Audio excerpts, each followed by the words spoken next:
a lot can change by 2027, and of course we'll be here to ensure that we keep you in the know about everything concerning that and so much more. Now, that aside, today being a Wednesday, we look at matters our health. That is healthy living, the segment, and today we're going to be looking at every story is unique and every journey matters and needs to be talked about. So as we are almost finishing up with the month of October, which is Breast Cancer Awareness Month, we will be having a gentleman here in studio, and we'll be talking about creating awareness on breast cancer and looking at ways in which we can honor the people who are affected by this condition that is breast cancer. Joining me on set would be Dr. Abeid Athman, who is a consultant clinical oncologist and the head of oncology department KUTRRH. And then we'll also be having Tom Mishira Nyakoba, who is the Chief Officer Public Health, Nairobi County. You want to stay tuned for that conversation at 9 a.m. Mike? Good morning, Vivian. Good morning. And Victor and Marie. You know, this Tuesday morning, I feel so good to let you know that I know what cyclone is called in Swahili. Oh, you just Googled? No. It's called Kibunga. Kibunga. So, okay. Yeah. Mike. Yes? We by the time I was doing my intro, I could see you on your phone. I asked that question. Nope. No way you would just know the word Kibunga. There's no way. Come on, Mimi. Can you just... Victor no Binwala, way you would just come up with a word like Kibunga. Can you just kubali na jua hii maneno? But we know you. Uncle ChatGPT. It's called Kibunga. But anyway, welcome to Good Morning Kenya. My name is Mike Migwe. Let me give you a quote for today. And it's a quote by Walt Whitman. Keep your face always towards the sunshine, and shadows will fall behind you. Keep your face always towards the sunshine, and shadows will fall behind you. In a sense, here it's only, from my understanding, this is about the whole aspect of positive focus. Positive focus, and everything else will fall into place. Be part of this live broadcast as we are bringing to you everything that pertains to your life. Good morning, Marie. Good morning to you, Mike, and my colleagues Victor and Vivian. Umesema inaitwaje? Kibunga. Kibunga. Kibunga. Kibunga. Yes. Ni kimbunga. No, Kibunga. With a Without M the or M. with a B? It's K-I-B, not K-I-M-B. Oh, kimbunga. Kibunga. Kibunga. Yes. I don't want to ask how it's called in my language, but Victor could help me. In your language? Yes. I'll tell you. So you see, if Mike gets it, you don't even know it in your own language. I know. Today ni siku ya Mike. I just want Mike to have bragging rights. Yeah, let me have this. So thank you so much once again for joining us. This is Good Morning Kenya, always ready to bring you up to speed with what is happening in as far as news and the latest stories are concerned. My name is Maria, and I'll be taking you through the news segment in just a moment. We want to begin in Naivasha, where residents of Maimahiu in Naivasha, Nakuru County, are struggling to come to terms with an incident where a father allegedly poisoned his 2 young children before taking his own life. Meanwhile, in Machakos County, it was double tragedy after a woman was hacked to death by her alleged lover, who was then lynched by angry residents. A cloud of sorrow hangs over this homestead in Maimahiu in Naivasha. Family members, friends and neighbors sit in disbelief, struggling to understand how a father could turn against his own children. The man, said to be in his late 20s, allegedly poisoned his 2 children aged 6 and 4 before taking his own life. Na mashujaa aliweza kunipigia simu kuniambia baba yao ameenda na watoto na hajawarudisha. Nikamwambia kama ameenda kuripoti asikuwe na wasiwasi, pengine atawarudisha asubuhi yeye alale. Sasa ndio kuamkia akanipigia simu akaniambia ameenda kutafuta watoto kwenye baba yake alikuwa anaishi. Akapata watoto wake washapikiwa uji na wakaekewa dawa ya panya, watoto wakakufa. Na huyo mzee akajihanga. Mary Karuku, the mother's children, is grappling with painful reality. Mimi mahali nimefikia sina uwezo wowote. Mahali niko mwisho. Ningeomba watu wema tu wakuje tu wanisaidie niweze kuzika watoto wangu, niweze kuwapumzisha. Area leaders who visited the grieving family condemned the act, calling for dialogue in troubled homes. Tunawaomba iendapo mtu amepata stress ya aina fulani, tafadhali ongea na mmoja ama mwingine ndio tuweze kutatua hizi shida ambazo ziko za kifamilia. Meanwhile, in Machakos County, a woman was hacked to death by her alleged lover as she boarded a motorbike. According to Zio Kasingi, the Machakos County Criminal Investigation Officer, the suspect attacked the woman with a panga. Boda operators in the area say such incidents are rare. Ni jambo la kusikitisha kwa sababu si kawaida hapa kwetu mambo kama haya, mauaji kama haya. Na uzuri tumeshukuru askari ambao tumewaita. Ombi langu ni kwa wanaume na walio kwenye ndoa na marafiki wanaozana, kama umeona ndoa ama urafiki uwezi, tafadhalini mwache mwenzako aende atafute maisha.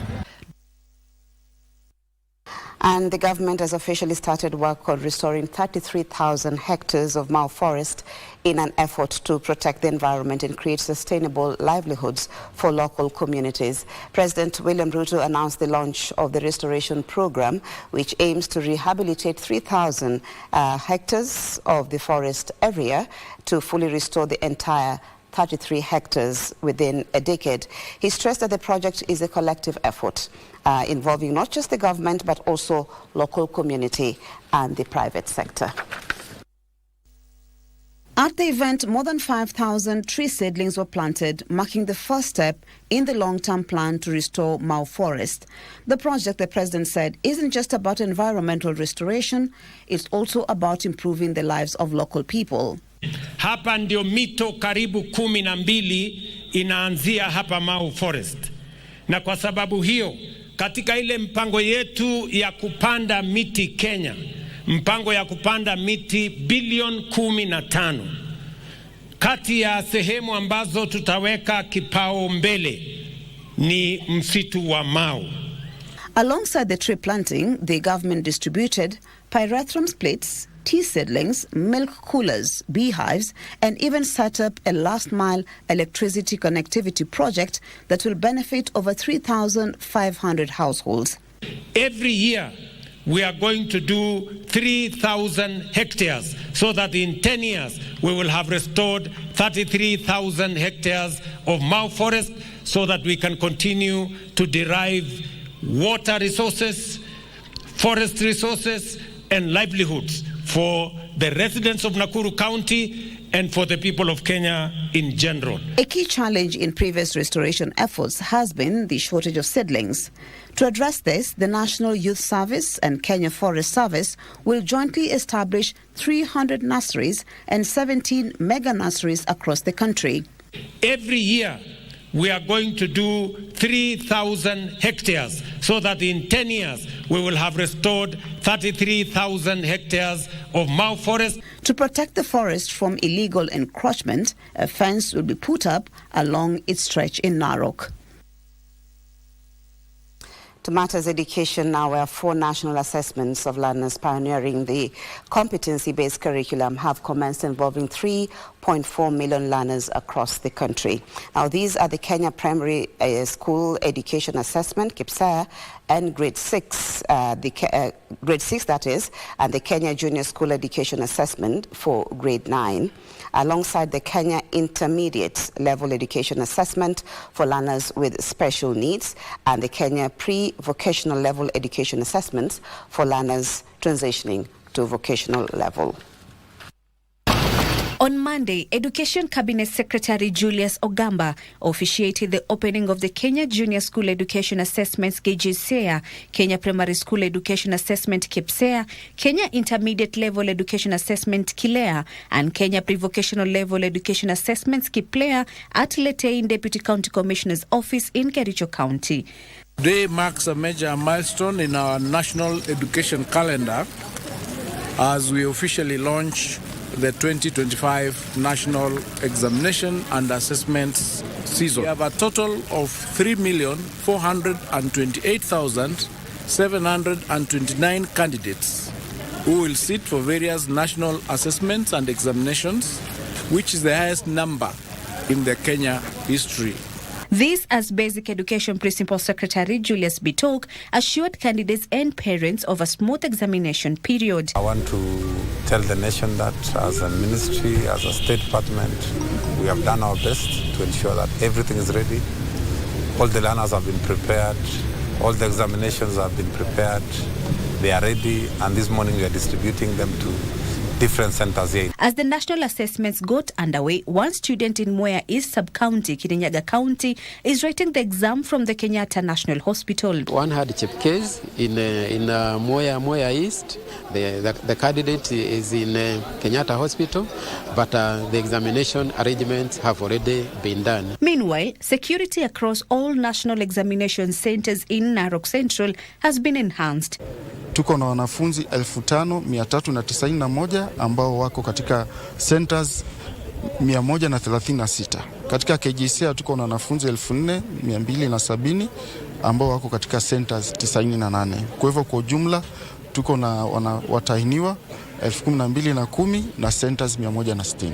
Elsewhere, stakeholders in Kakamega County have urged parents of grade 6 and 9 learners to provide a peaceful and supportive environment for their children. We only have security that will be escorting the papers up to the schools and then returning the papers to the containers. We want to make the exam sessions very friendly. In Bungoma County, over 3,000 grade 6 and 9 candidates are sitting for the 2025 assessments. Wamejiandaa vyema na hata wameanza mtihani. Hatujakuwa na matatizo makubwa kwa kuanza, ila tu ni kwa sababu ni kitu kigeni, lazima ukikaramikie ama ukifanye kwa njia ya umakinifu.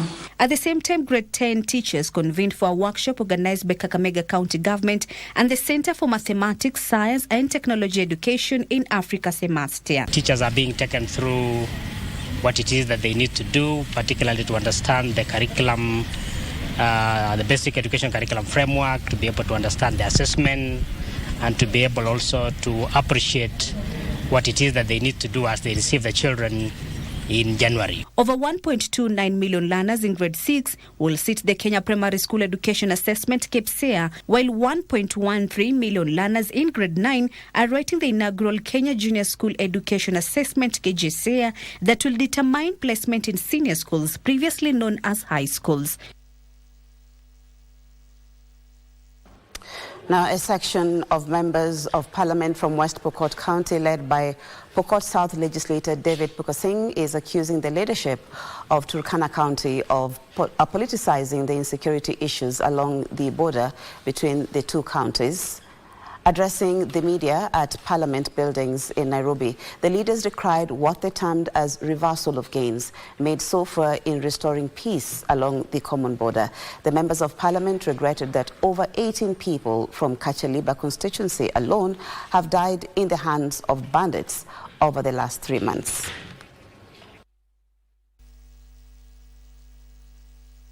Now, the Iranian nationals linked to the 8.2 billion shillings methamphetamine drug haul intercepted in Mombasa County will know on Tuesday, that is today, whether the Shanzu Law Court will allow their detention. Detectives and the Director of Public Prosecutions on Monday sought 14 days to complete investigations, citing language barrier as a hindrance to interrogation. Now, the prosecution also requested more time to verify credentials of the court interpreter. The 6 were arrested last Friday following a joint multi-agency operation that led to this seizure of 716 packages of crystalline substances suspected to be methamphetamine weighing 1 ton. 6 Iranian nationals linked to the 8.2 billion shillings were arraigned before the Shanzus Magistrate Court. Chief Magistrate Anthony Mushiri was informed the suspect will not take plea due to language barrier, among other issues. Special agent with NCIS, and he is contracted to work for NCIS. I have a copy of his contract documentation. The court was told the suspects were apprehended at Kilindini Port following a joint multi-agency operation.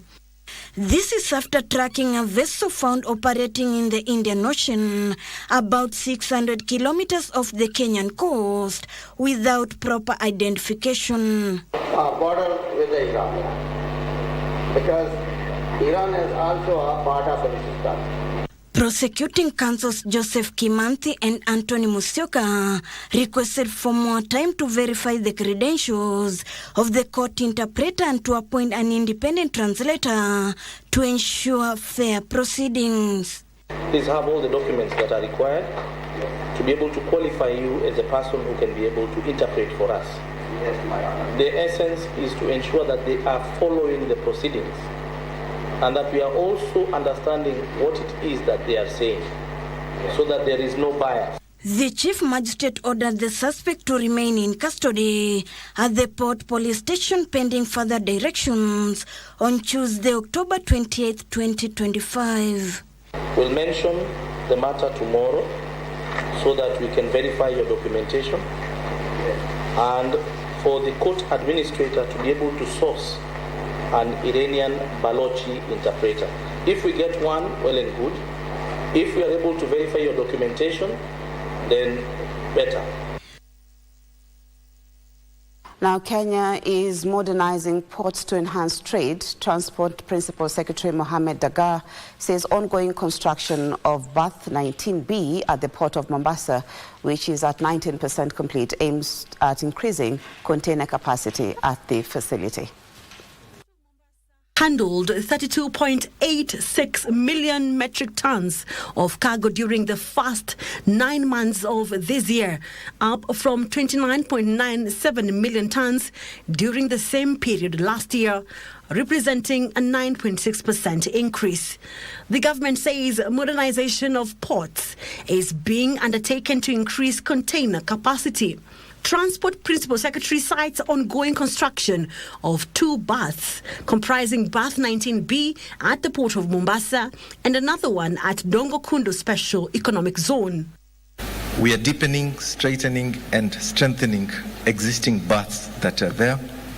We also want to put up additional berths that have been mentioned, berth number 23 and number 24, to ensure that logistics is seamless, because if we don't do that, we will be congested in the port.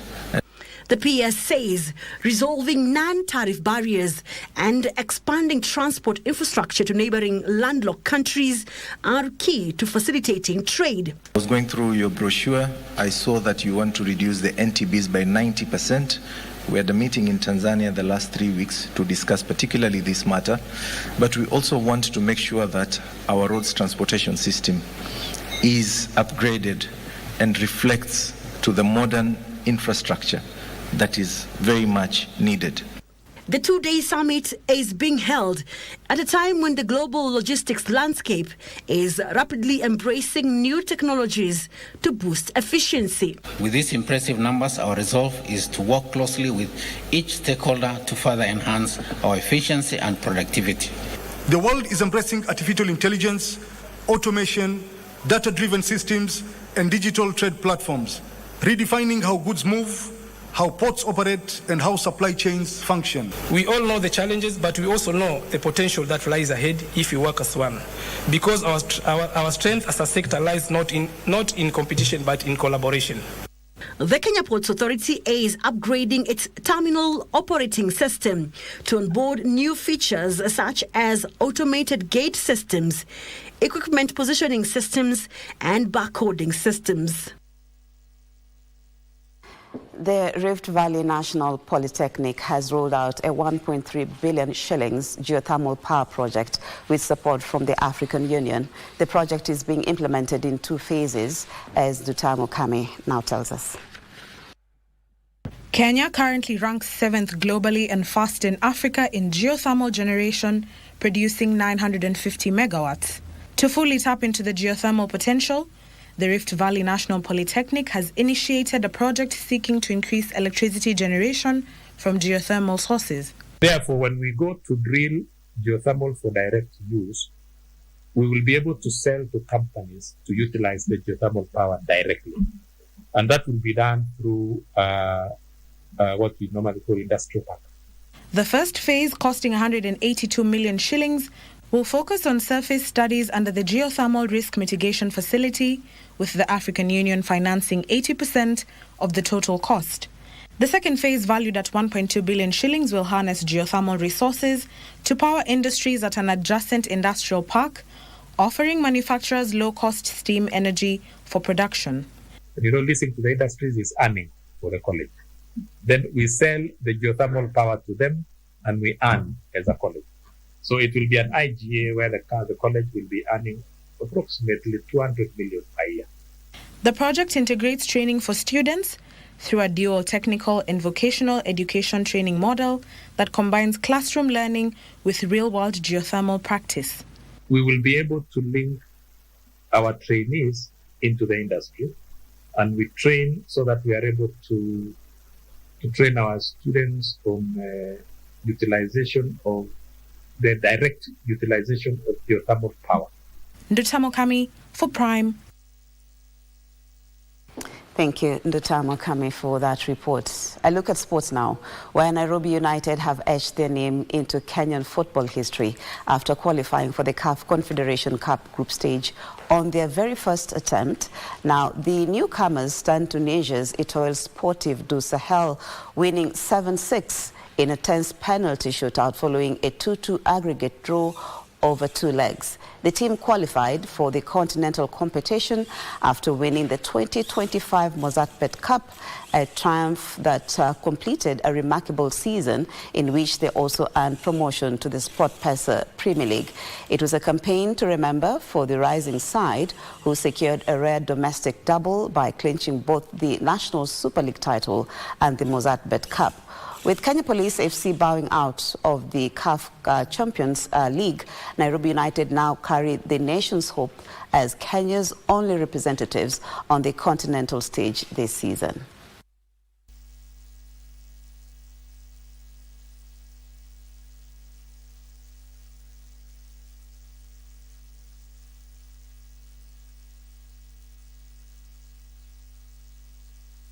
Well, that story brings us to the end of the news this morning. Thank you as always for your time and your company. And of course, the national examination, KBC and the junior secondary schools still going on with their national examinations. So we wish them all the best on day 2. And of course, my colleagues will be up and about just trying to sample what is happening around the country. We'll be bringing you up to speed in our subsequent bulletins. Right about now, let's take a break, but Good Morning Kenya still continues. Victor Lo is on standby.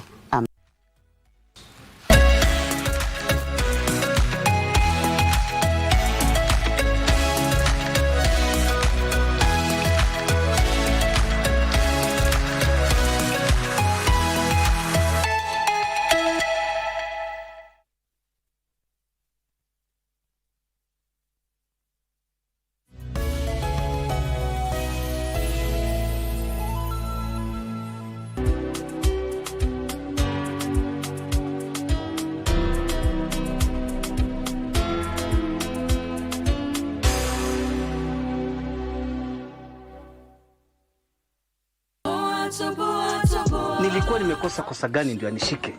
Lakini sasa unajua alikuonya mambo ya ulevi. Sikuwa mlevi. Daddy ulikuwa umeenda wapi? Tulikuwa na mazungumzo na bwana chief. La mwa minyago. Ndakure fintu funda mangondo kosa ekonomino ni ndinyu mwana wevu. Santa fanya ajaki. Huyu ni omba. Iki kimzee kinatafuta nini hapa? Leo tutaonana mundu kwa mundu. We! Sitapoteza muda wangu na nguvu kwa mtu mjinga kama wewe. Umepoteza fahamu. Nitakukumbusha kila kitu nikikuja. Enda ukafanya kazi huko. Huyu kupungwani kila mahali mpungwani tu. Menstruation is a natural and biological process.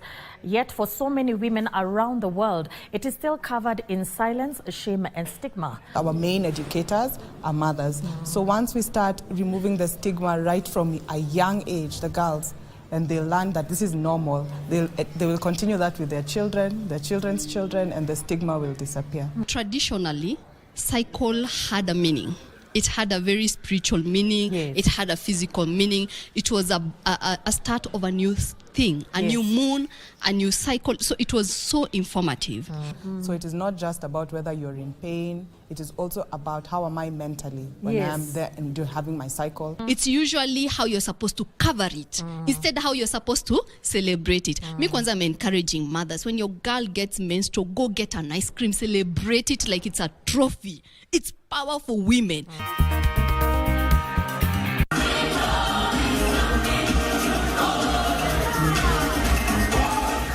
It's art, it's culture, it's fun, it's attitude.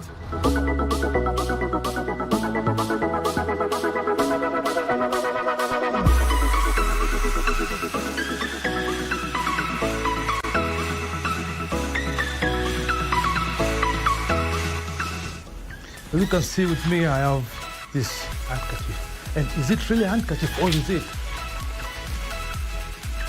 My name is Kevin Kasioki. Please join me each and every Friday at 8 p.m. only on KBC Channel 1.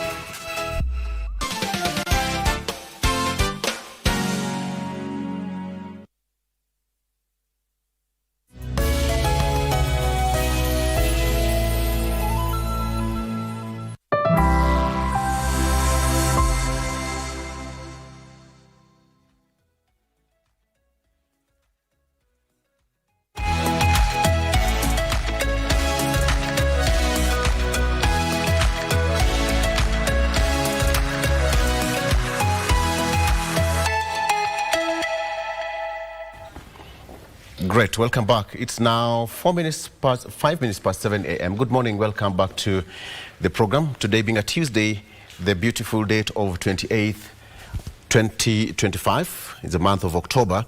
Let's talk about what's happening across the country. Of course, current affairs, that's what we need to get updated on what's happening across. So on set I have Ambassador Dr. Richard Bosire. He's a lecturer of political science at the University of Nairobi, but he's refused to go back to class. You got it correct today. You got I got it right. The University of Nairobi. The University of Nairobi. Yes. Welcome to the program, Dr. Thank you. Thank you. Appreciate it. Good to see you, sir. Thank you. As well as Gilbert Awino. Gilbert Awino is a strategic communications expert. He's also a lawyer by profession. Gilbert, karibu sana. Asante sana. You're well? Karibu sana. It's been a rainy day in the city and across the country. I think all of us are ready for planting or something. Yes. Okay. Let me start by doing this. Dr. What do you have on the front page of that's the Standard? This is Standard, yes. Yes. Give us a keep off politics. Just raise it up. Just raise it up. Keep off politics. Thank you. Yes. There are 4 gentlemen on the front page. Who are those? Yes, I can see Musalia Mudavadi, Murkomen, Aden Duale, and Douglas Kanja. What do you think the Standard is saying? There's an explainer there. Yeah, the Standard is saying that constitutionally and according to our principles and values in this country, CSS should not participate in politics. But they are participating in politics, and the newspaper writer says that there is a matter that has been taken to court to hold them to account. That is not something new in this country, Gilbert. No, it's not new. And for me, this is the disconnect between our wishes in the Constitution and the reality on the ground. Someone like Duale, he has eaten politics for almost half his life when he entered politics in the early 2000s. If you look at Murkomen, it's politics that has made him. Mudavadi has been a politician ever since he left campus. Yeah. The only exemption there is Kanja, but his appointment is a political appointment. So I think the reality of our nation is that we have so much wishful writings in our constitution, but the reality is different because Duale himself, being a cabinet secretary for health, you have seen even how he makes certain pronouncements with regards to politics and nobody holds him to account. But just because it is very hard to delink cabinet positions. There's a very thin line. Yes, yeah. and politics, because it's a political process and your boss is a politician. So essentially, Daktari, I think it makes sense to issue a warning that they should not be in politics, as Standard is doing. Yeah. But their boss being a politician, he expects them to be like him. That's why he even makes Kanja. For the first time I saw Kanja on a political rally trying to appease his master. That's the sadness of being in a political position where you take a professional job, but the reality is that it's a political job. How do you link the two? Daktari, as lecturer of political science, then now we need to delink, and yes, Standard says stop politics. It's been happening, and perhaps we'll see more, because the positions are political appointment positions. I mean, the problem we have in our country, Victor, I agree to some degree, to a greater extent, with my brother here. But as a people, don't we know what is right and what is wrong? Right. Don't we understand what is called public interest and private interest? We do know. Does it mean when the president appoints me, I'm going to do his bidding? Or the president is doing it on behalf of the people of Kenya? So the expectations are any public officer is supposed to serve the government in a neutral way. Yeah. Are you telling me that if a thief, and there are many, is appointed into government, then he continues stealing because this is what he is used to do? Yes. That's what is happening in this country, but it is a perversion. This is the wrong thing that they are doing. We must define our public interest, is defined in our laws, in our constitutions. The expectations of Kenyans are that they should be served. All of us should be served. The servants of the people should be neutral. I mean, even a police, imagine, this is not his master. His master is not the president. This guy is appointed according to the laws and the constitution of this country. And he should have fidelity for the law and the people of Kenya, not to an individual who signed his appointment letter. How does the United States Police unit operate? Do they give their loyalty to the Constitution, America, or to the president? They don't take instructions from anybody. They are the professionals doing a professional job. Their chain of command is clearly spelled out. And they follow the chain of command. That is why they have to arrest. If, for example, a senator in the US breaks the law, they arrest him on the spot. But in Kenya, it's like, oh, you can't touch this one. You can't touch a governor. You can't touch this other one. They violate traffic rules all the time. I only saw my brother the other day, the MP for Kibra. He's the only one who has been punished. But these guys are doing this thing all over, and even today I've seen it on the road. Yeah. So in other jurisdictions, people follow the law. And it gets inculcated into them. They know these are values and principles upon which they operate.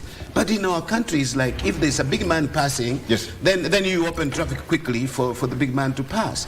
Yet, we are all equal before the law, and we should all respect the law. Okay. Gilbert, what should Kenyans feed on? Politics or service delivery? Well, one is superior to the other. Politics, everything revolves around politics. Everything else comes after politics. Before I answer that question, I would want to respond to the excitement with comparison with America. Must we always compare ourselves with America? You can say France, you can say... Okay, give another example. But you cannot say Uganda. Of course, you cannot compare with Uganda. The reality of democracy in African countries is that politics is a business. Politics is a house built by the owners, and once they enter there, they define the rules and put the constitution puts them in office, and they do everything as per the constitution to enter there.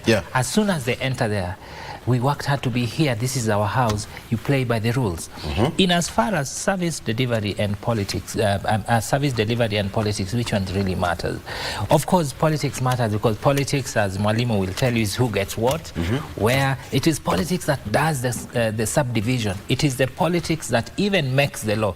It is the politics that makes the law that made Kanja, who is not even directly answerable to the president. But then, in reality, it is the president who will ask him to resign the same way he did to his predecessor. Great. What do you have on the front page of the Star? What we have on the front page of the Star is Raila's succession. Who will be the next kingpin, Wanyanza? Okay. Yeah, it has Mbadi, the Treasury CS. It has the ever vibrant and excited Wanga of Homa Bay. It has a youth leader, Oburu Odinga.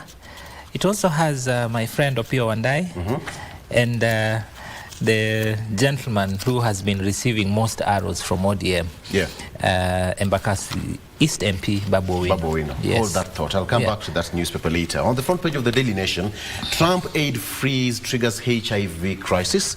Trump aid freeze triggers HIV crisis. And of course, again, there's a student seeking divine intervention. The exam started yesterday, and we continue to wish them all the best.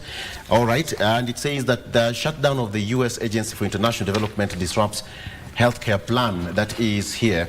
And then ODM moves to preempt post-Raila power feud. ODM moves to preempt post-Raila feud. Sia Senator Oburu Odinga yesterday chaired the first meeting of ODM's key organ, Central Management Committee, as interim party leader, with the Secretary General Edwin Sifuna, who has adopted a hawkish stand, reading out the resolutions. Among them is a plea to members to resist the divisive scramble to fill the power vacuum left by the death of party leader Raila Odinga. Daktari, it's now, ODM says that they are good to go. The resolutions which was read by Sifuna, and as a communication, the head of communication now for the party, that is Sifuna Sekjen, everything put formally is a stand of the party. So we can conclude that the party is ready to go. That's correct, and I wish that Victor, that party should be more institutionalized, should run in accordance with their structures, structures making decisions. If NDC makes it, if it's the National Executive Council makes a decision, they should be respected to guide the party forward. However, when you look at the stars, there is still a jostling for position. Who is going to lead the party? And politics is not necessarily played within the party, it's even played outside the political party. But my wish is that political parties become stronger as institutions and actually solidify to provide that service parties are supposed to offer in a democratic society. Note that a political party is now again, Raila Baba was a very strong leader. Yes. A strong leader who held the party together. And we have seen in most instances when a leader who is strong and holds people together departs or leaves, then it becomes chaotic and people are jostling for positions within the party. But I hope ODM will not go in that direction. That is the position of the party, but what will be the reality on the ground? They're still, they're still sparring to weigh who is going to take over the mantle of the party. Oburu is now the one leading the party, but is he going to be the leader of the party permanently, or is he going to hold brief, and then with the various interests among the leaders of the party, even beyond the 5 that have been named by the Star, it's possible that the party might pull in different directions. Party leadership might pull in different directions. There is a history to this. Even how finally we got to ODM You remember Kalonzo went away with part of the Chungwa, and Raila was with part of the Chungwa, and these metamorphoses of parties, if we go by the history, then we're likely to see people pulling out of ODM, some leaders pulling out, forming their own parties or joining other parties, but that's normal. But I hope that the party will hold together. Okay. When you talk about division, I think that was the biggest, Gilbert, that was the biggest fear. The moment Raila Odinga passed on, word started going around that, okay, ODM is not going to be the same again and all that. But you could see, or you saw, the manner in which the party moved so fast to fill the power vacuum by picking Daktari to be the interim party chair. And now, as per the Central Management Committee, Oburu Oginga is going to be the party chair moving forward. I mean, before I come to the resolution, do you think Oburu Oginga perhaps is going to get it right, as Raila did? Well, I know the shoes are probably different and big. The shoes are different, but Waswahili husema mti mkuu ukikatwa wana wa ndege uyumba. Mti mkuu in ODM was Raila Odinga, and nobody was prepared for Raila's departure. Yeah. And now that he's gone, there is the jostling for trying to... The bird scattered momentarily, and now you see there is a futile attempt to come together. The unity that we saw yesterday in ODM was made for the cameras. It was made for the cameras because you see, as ODM, as Sifuna was reading the statement, if you watch Oburu, at some point he had to confirm that this gentleman, what he's reading, is it really what we talked about? What's the clip again? He was to the left of Sifuna. And on the right was Junet Mohammed, occasionally throwing his cheeky eyes onto that statement just to confirm.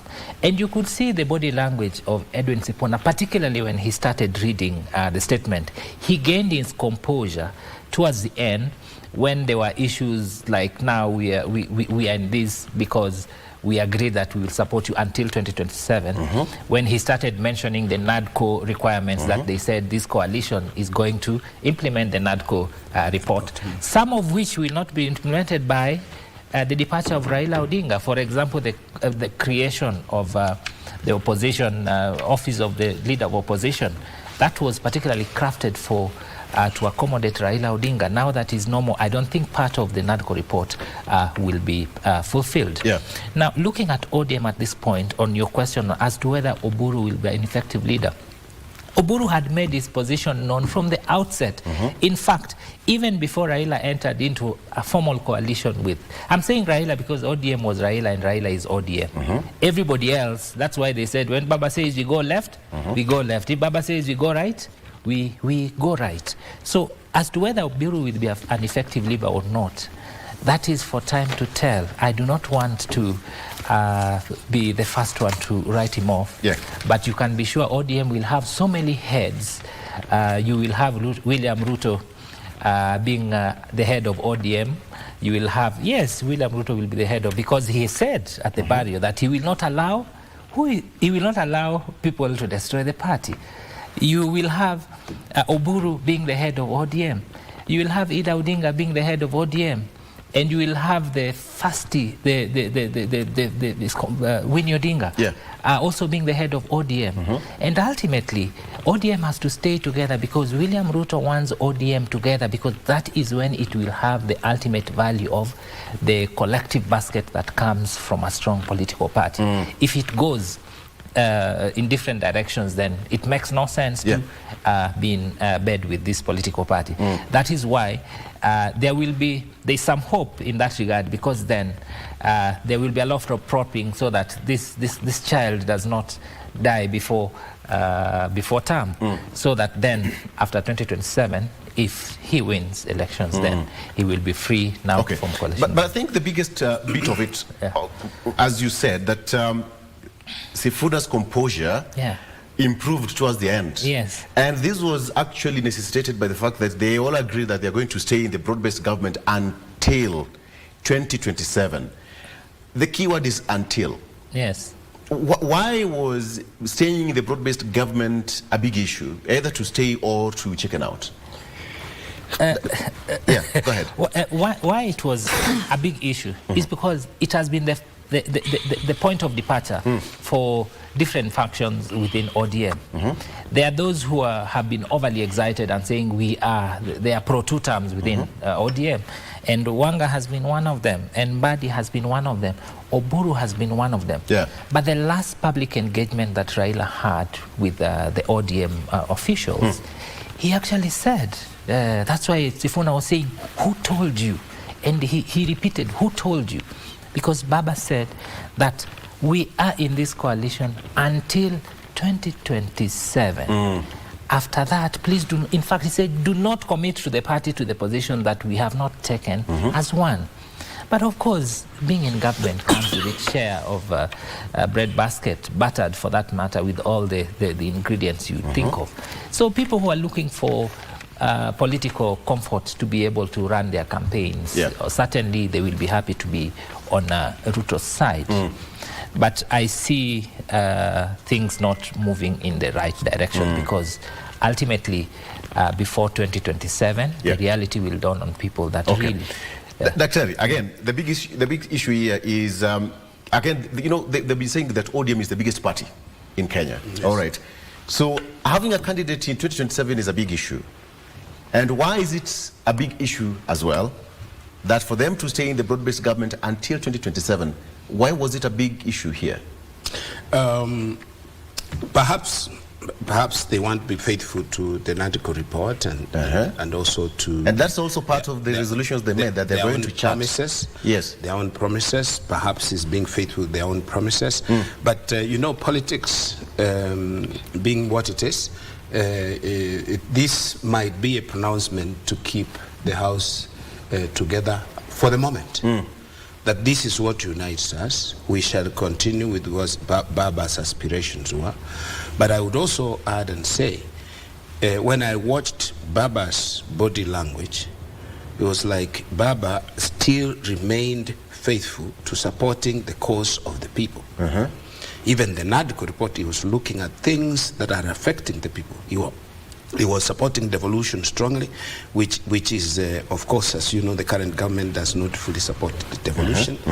And the issues of human rights, it was on and off, but we know where his heart was, because he was looking at Kenya as sliding into repression and dictatorship, and he did not want the country to go in that direction.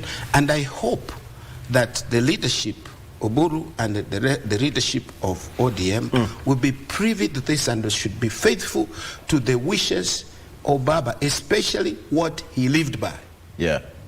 Mainly ensuring democratic rights are respected and devolution works to improve the lives of the people. I would believe that that should be the core of the party, not to appease anybody.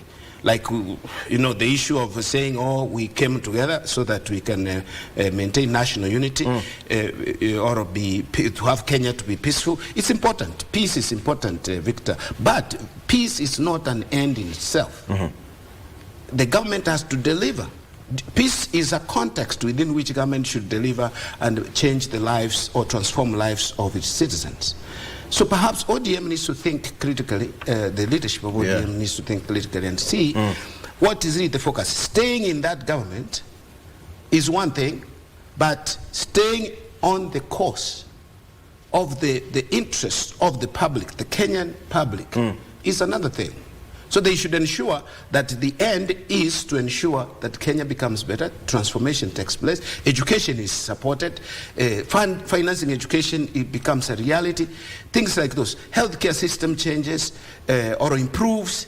This SHA thing should be improved, should be changed. Corruption in the country should be dealt with. For me, this should be the focus. You cannot take people, and I'm sure that Baba did not take people there to continue to perpetuate corruption, mismanagement, maladministration, and all these things we are seeing, even cabinet secretaries being on the campaign trail, rather than serving the public impartially. These are the things that matter to our country. Okay. But if it is politics as usual, then they should have lost. The party will have no legacy. But after Raila. With all these arrests, the kind of scare that almost brought the party to some kind of division, the resolutions, is it going to bring them back together or just to calm down the temperatures across the party? Because the party has got supporters across the country. Gilbert? The person who will continue to hold ODM together is William Ruto. Nobody else will hold, because I even suspect that he's the person who asked them that you must have your meeting as fast as possible and show the nation that we are together, because it does not be seen to be losing the political bedfellow that he really needs at this particular time, having lost everyone, particularly the vote-rich Central Kenya that really trusted him in the previous time. And also having lost Malala also from Western, and a few, you can see Boni Halwale, I think he's on his way out. Having lost Gloria Oroba, those were very strong political voices that you need to help you, and a few others even from Bosire's region. Now, the posterity of ODM as we speak, I am not sure where it worries us, because history gives us the answer that even Raila Odinga, after his father died, he moved on to have NDP that has since morphed until we got to ODM. Yeah. Kibaki, yes, was the party leader of DP. He got PNU, but as soon as he left, you can tell where PNU ended. You can see where Jubilee is. You can see where KANU found itself after Moi left office. His leaving office could be equivalent to the death of Moi, in quote, metaphorically. So ultimately he died literally. But when he died literally, KANU also just died literally, to the extent that even Gideon Moi cannot stand for himself to run for a seat that was his for the taking. So all these, there will be a lot of jostling, trying to find a space within the party. But I see that ultimately the history that has made Raila Odinga and many other parties will be repeated in the characters of Sifuna, the Babu Owino, and the rest, because then that is the most realistic path that they will have to take. But for now, they have to stay together so that the vote basket that the president is looking for does not disintegrate to other quarters. Okay. Yeah. Daktari, Victor, before we continue, I want to serve you tea. Coffee. Okay. We all have all that. Let's take a break. We'll be right back. Stay with us.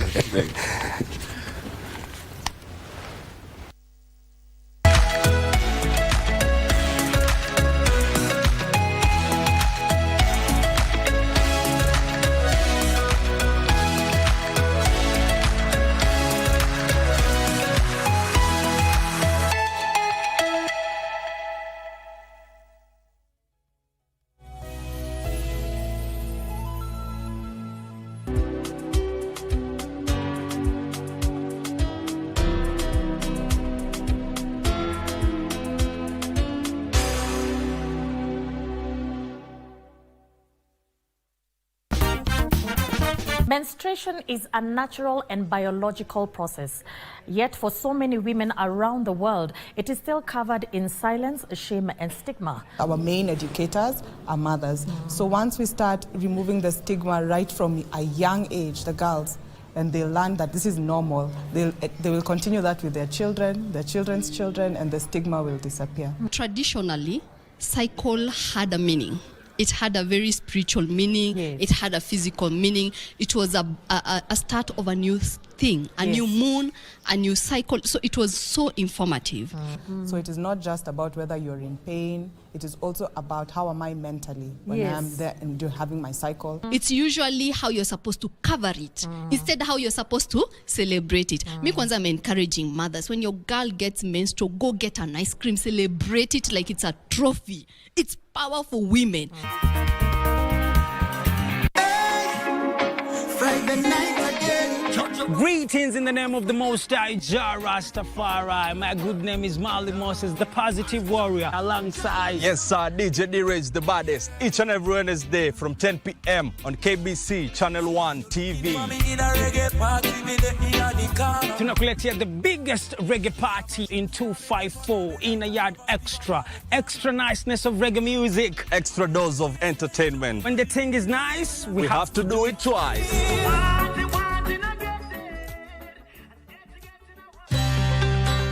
Want to enjoy free-to-air digital TV with crystal clear quality? Here's how to get started with Signet. Step 1. If you have a smart TV, you're good to go.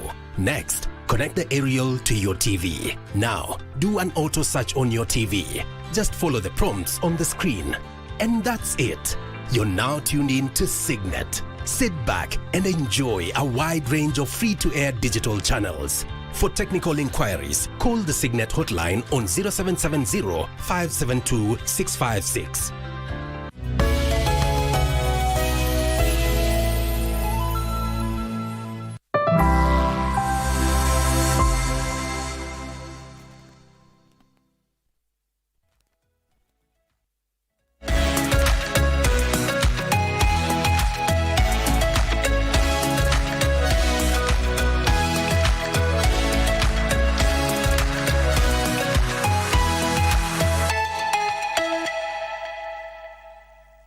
Welcome back. So, Dr. you are sorted? Yes, I'm sorted. Very good. We are all sorted. We are all sorted. Yeah. Yes. Gilbert also wanted the same. I also wanted the same. Anyway, I'm sorted. Karibu sana. Asante. Just received a message from Senator Beth Siengo. She says that she's running for an urgent meeting again based on what we're discussing here. So she said that she'll not make it. An apology from Senator Beth Siengo. All right. So let's get back to it. Now, having all these things put together, again, what's on the front page of the Star? I'll come back to that one. I've not forgotten, Gilbert. Yeah. You talked about who is going to be the successor of Lu Nyanza. I'll come back to that. But then, let's talk about the bigger picture. Nationally, ODM is a big party. And having the structures that it has across the country, the branches, and, the leaders spread across the nation, somebody would imagine that if ODM were to run until 2027, that they must remain united, number one, as per what Raila Odinga used to speak about.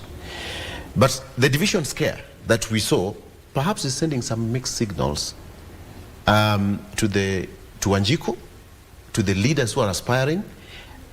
What do you think is going to be running through the minds of Wanjiku, who is the voter, number one, with regards to ODM as their party? Number two, what do you think the leaders are going to do to calm the nerves of Wanjiku, who is the biggest beneficiary of the party?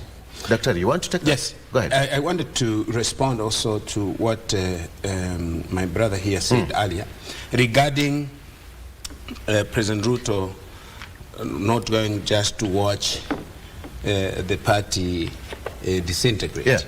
Yeah. I mean, I remember having heard words of that nature when he was in Bondo during the burial. But I do not really understand how an outsider to a party could issue such a threat, because a party belongs to the members. A party has its own structures, has no officials. Is it a declaration that he is going to sponsor, to give money to whoever leadership so that the party can dance to his tune? But it's also dangerous for the political party, because parties should be actually independent. You should be allowed to operate as parties. You can influence from the background, but not, officially, publicly declare that you are going to meddle into another party's affairs. Of course, that's my interpretation. And people take it kindly. A member of a leader of another party saying they are going to ensure this party stands, or whether falls or stands. But what is the reality on the ground? Actually, members of the party are not comfortable. They are not yet comfortable. After with Baba, they went to sleep. They knew that Baba will take them where. They kind of had a very loyal following, which no one else in the party now can command. Because most of the leaders that are on that front page today are self-seekers. Most of them are self-seekers. They don't care about anything. You can't trace any performance against their names. I don't want to disparage anybody, but why did Karoli Omondi beat Mbadi last election? Because the people, you talked about the local people on ground, Wanjiko, thought that Mbadi was not a performer as an MP, even if he had been elected for many years. People get up to a point where they say, we don't see anything in terms of development, in terms of fairness, in terms of governance, effectiveness of representation in the parliament. We have seen Wandai, for instance, coming up and saying, blackouts will be a thing of the past. I remember him saying that, and I said, now we have the guy who is going to help us. We will not have blackouts. But we have blackouts. We produce electricity from geothermal, our geothermal in Naivasha. I went there one time, and they told me the turbines, some turbines were closed during the day because we cannot consume all the power. And it's geothermal, cheap, or environmental friendly, or you can characterize it. It's the best that you can do for any country. Then they increase the cost of electricity. Check your bill. If you're buying electricity today, I usually very keen on that. They increased the last month tariffs for this token thing that we buy using the tokens. Yet they lied to the public that they will not increase electricity, the cost of electricity using the new meters they gave us. They lied to the public, to Kenya, and nobody says about that. When I increased it, I was paying when I buy, for example, 2,000 tokens for 2,000, I used to get like 72. Now I get 69. But it shows me how much money goes to government. 700 and something. Take that as a percentage of 2,000. It's more than 30%. Yeah. So they have increased the tariff. These are the things about jostling for party positions to perpetuate their personal interests and over lip service to public interest. It's a lie. But we can see, what I can say also is that the leaders who stand with the people, you saw even during Baba's, this process of interment, Babu Wino was actually, there was cheers all through. When he speaks, when he stands up, people are cheering him. Why? Because what he says, perhaps, and what he does resonates with the public. This is a question to all of you. Who made Raila the politician he is today? Who held his hand? Let alone having a hand. You must have a strong will. For you to go to detention, you don't have to be exactly. So that brings my point again. Also, even you, Gilbert, that who is this leader who wanted Raila to hold his hand and say he's going to be the next king of this and that? This is the heir apparent.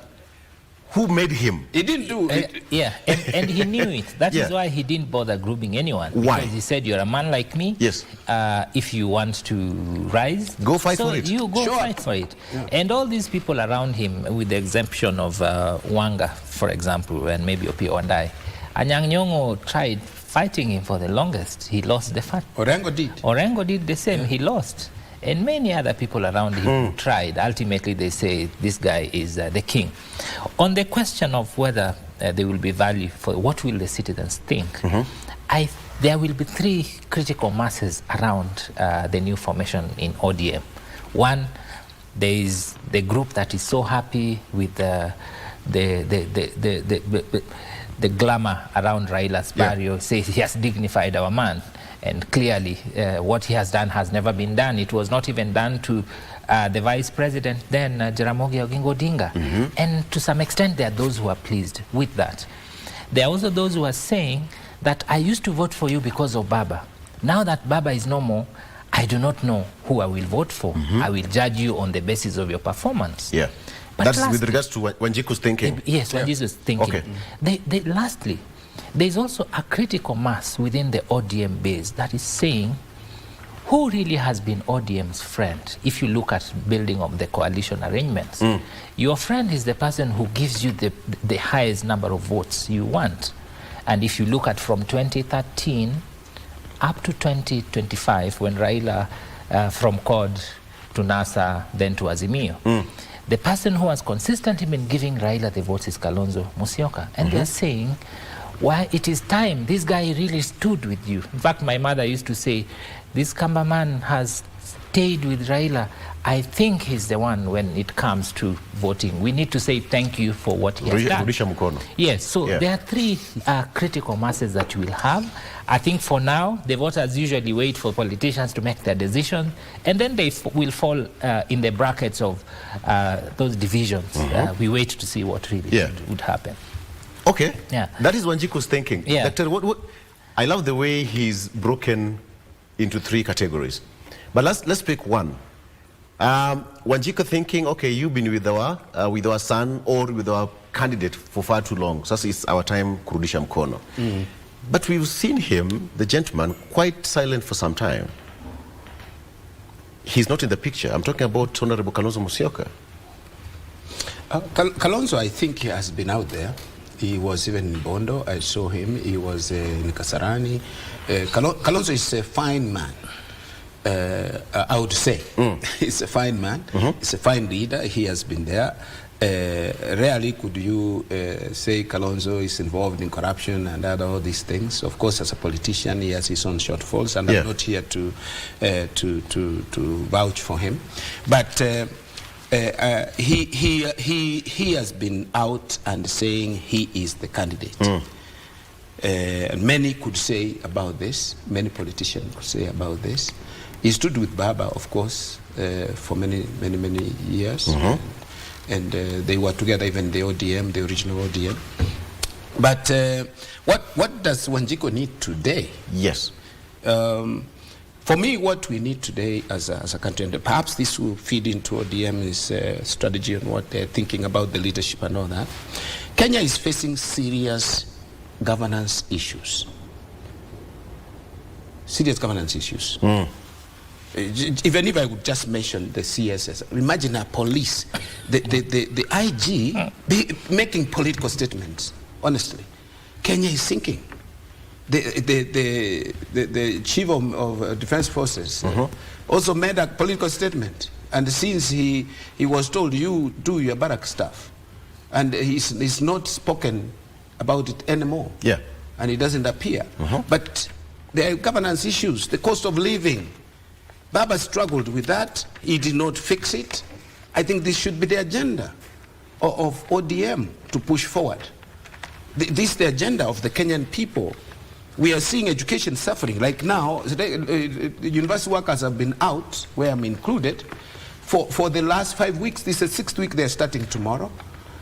And nothing has happened. We have taken a whole 5 weeks just to discuss or to verify the figures, how much money we are owed. And they came back to where we were, what the court had ruled and what we were claiming to be paid. President has not made a statement at all. The cabinet secretary is fumbling, is flip-flopping, speaking about this. Initially was saying 624 million. Finally it's his pie and says, I now agree, we now agree it is 7.9 billion. The education sector included. Allow me to, I'll come back to that. I'm trying to say there are issues on the agenda list for our country rather than politicking and jostling for positions in political parties. Hold that thought. Hold that thought. But then the question I want to ask you, gentlemen, because allow me to say what Sifuna said. Sifuna said, we commit here in unison, as we did during the funeral, that we will not be responsible for any breakup in the party. End of quote. What do you make of that statement? Let me take it again.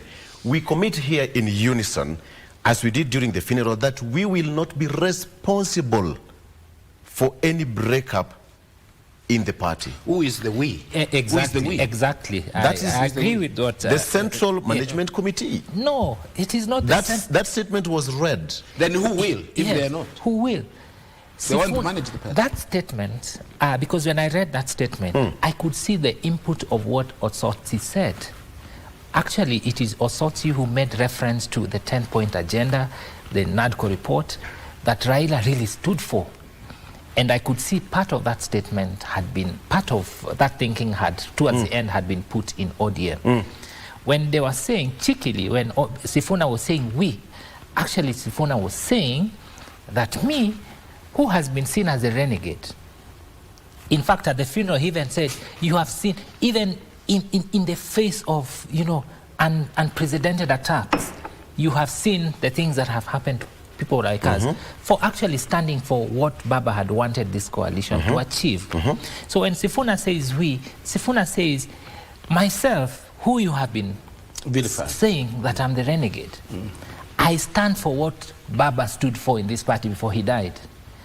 And the like-minded people within the ODM fraternity who are not excited by, you know, the bravado of, you know, sharing a table with the head of state, that for us, we stick to the ideals and values of ODM.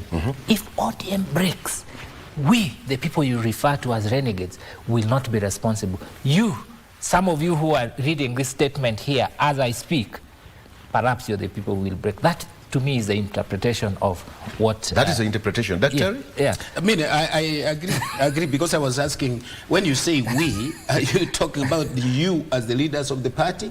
If you will not be responsible, why are you running away from responsibility? Then it's like, again, if you are talking about a section of the leadership, and you are saying what might break the party is something else, just as my brother here has explained, then this is the something we have to focus on. Something or somebody. Yes, something or somebody. It could be something or somebody. Whoever will break it or whatever will break it, it will not be us. It is that thing. Which is this thing? Not meeting the NADCO report. The agreement has to be implemented. And we have seen resistance over time when Baba was here, that the government was not paying attention. Baba raises issues and the government brushes them off or keeps quiet about them. These are the issues. And this is what I was enumerating. I mean, how do you continue supporting, for example, having a partnership with someone who is actually undermining the very basic principles? Okay, break it. Yeah, the very basic if we are not responsible, if we are not responsible, then who will be responsible for the breakup of the party? That's what I'm saying. It could be who, it could be what. Yeah. Let's start with who. It could be both what and who. Let's start with who. Let me give you the who. The who will be responsible for the breaking of the party are the people who will close their eyes against the implementation of the 10-point agenda that led them to. For example, Edwin Sifuna is saying, Prof, I have no good news for you because there is no money coming. There's a lot of money. There is no money coming. There is more money coming because Sifuna just said that we want you to give us our share of the political fund. Yes, the funds. And the gentleman who had said that I'm not going to allow the party to disintegrate, you can actually see that ODM is getting the political capital at this particular time to also bargain harder and get the money that they need. And surely, because politics is supreme, they might get it before Dr. here get their money. So the number one team are the people who will close their eyes to the implementation of the NADCO and the 10-point agenda. Two are the people who are comfortable with the meal, the food they are currently eating because they're dining with the president. The president's money is in Homa Bay, you know, everything. You know that casual statement that says the president now they sleeps in Homa Bay. We are the people in power, and there are people who are resting with that assurance that nothing else will go wrong. Those are the people who will destroy the ODM. But ultimately, the Sifuna faction are also bargaining hard because they know there are certain sections in the NADCO and 10-point which will not be implemented. For example, the opening of the IEBC servers so that they can do an assessment on what really happened in 2022 general elections. That will not happen. And that will be the beginning of the question. You did not implement part of the agreement. What next? Then you are not a good partner in this arrangement. Two quick questions for you, gentlemen. It's getting interesting, but time is running so fast. So now, is it high time that boys were separated from men? A time when just invoking the name of Raila Odinga was almost a sure bet that you are going to get the ticket. So right now, it's about politics of ideology. But to some extent, the way I asked, are we going to continue hearing the name of Raila Odinga on stage for some time, even posthumously? It is. It's a big name, and he left behind a party, he left behind a good legacy. Unless someone wants just to disappear into the oblivion, they'll have to at least found their position on what Raila has achieved. For instance, we are talking about the NADCO issues. They are national issues. They are public interest issues. So if someone walked away from it and went for elections, I mean, how would people see him? You are betraying the spirit and the word of Jacom. And that's not something that people will take for granted. So people must now realign themselves. They stay on course. I would feel that is how Kenya should run, that you stay by public interest. You stay on the important, you campaign on the important issues, not just campaigning. Give us confidence. Give the public confidence that you are sorting out the issues that matter to them. That is why government is there. And politics, I would correct my brother here who says politics is everything. Politics is not everything. Politics is a means. It's not an end. Politics as a means to do certain things. Actually, we say who gets, that's Laswell who says, Harold Laswell who says, politics about who gets what, when, and how. It is about distribution of resources. It's not the end in itself. It's service to the public. So they should align themselves in such a way that the values, the principles that Jacom Baba espoused are aligned. It will be easier that way. But those, I'm sure, those who will not, will have a big problem.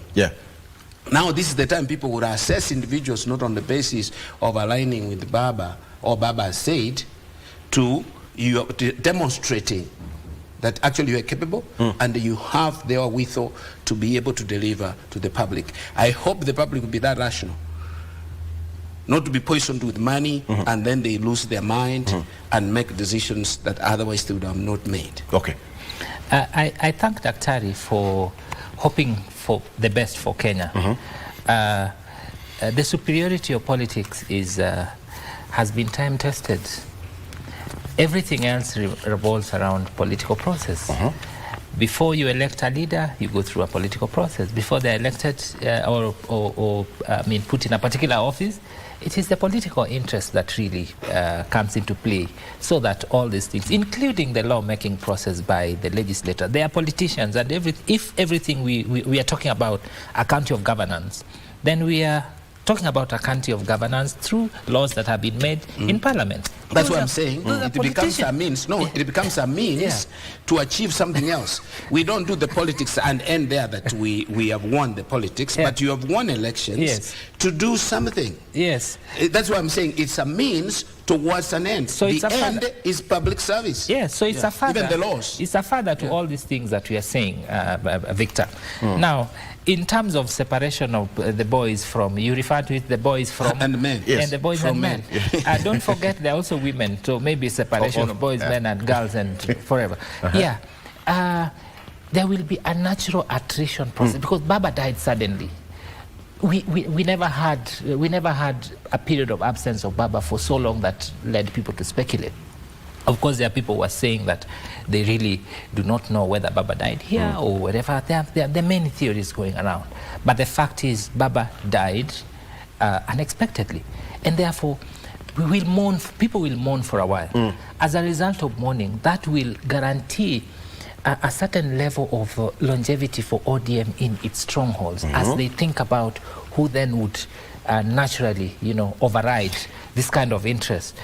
But the journey just begins now. The journey just begins? Yes. Based on what you're saying, how strong did Baba himself imprint the identity of ODM in the hearts of the ODM supporters, almost half of the country, 7.9 million voters in the last election, that is half of Kenyan voters. Will they have a sudden shift from 7.9 probably up to 4 million people gone or drop along the way? Certainly.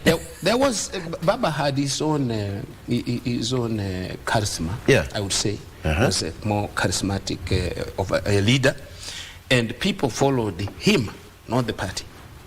There are people who followed him, not the party. Remember even last election, note that, presidential elections are like that. You find people crossing parties. They don't necessarily vote within their parties, even within their coalitions.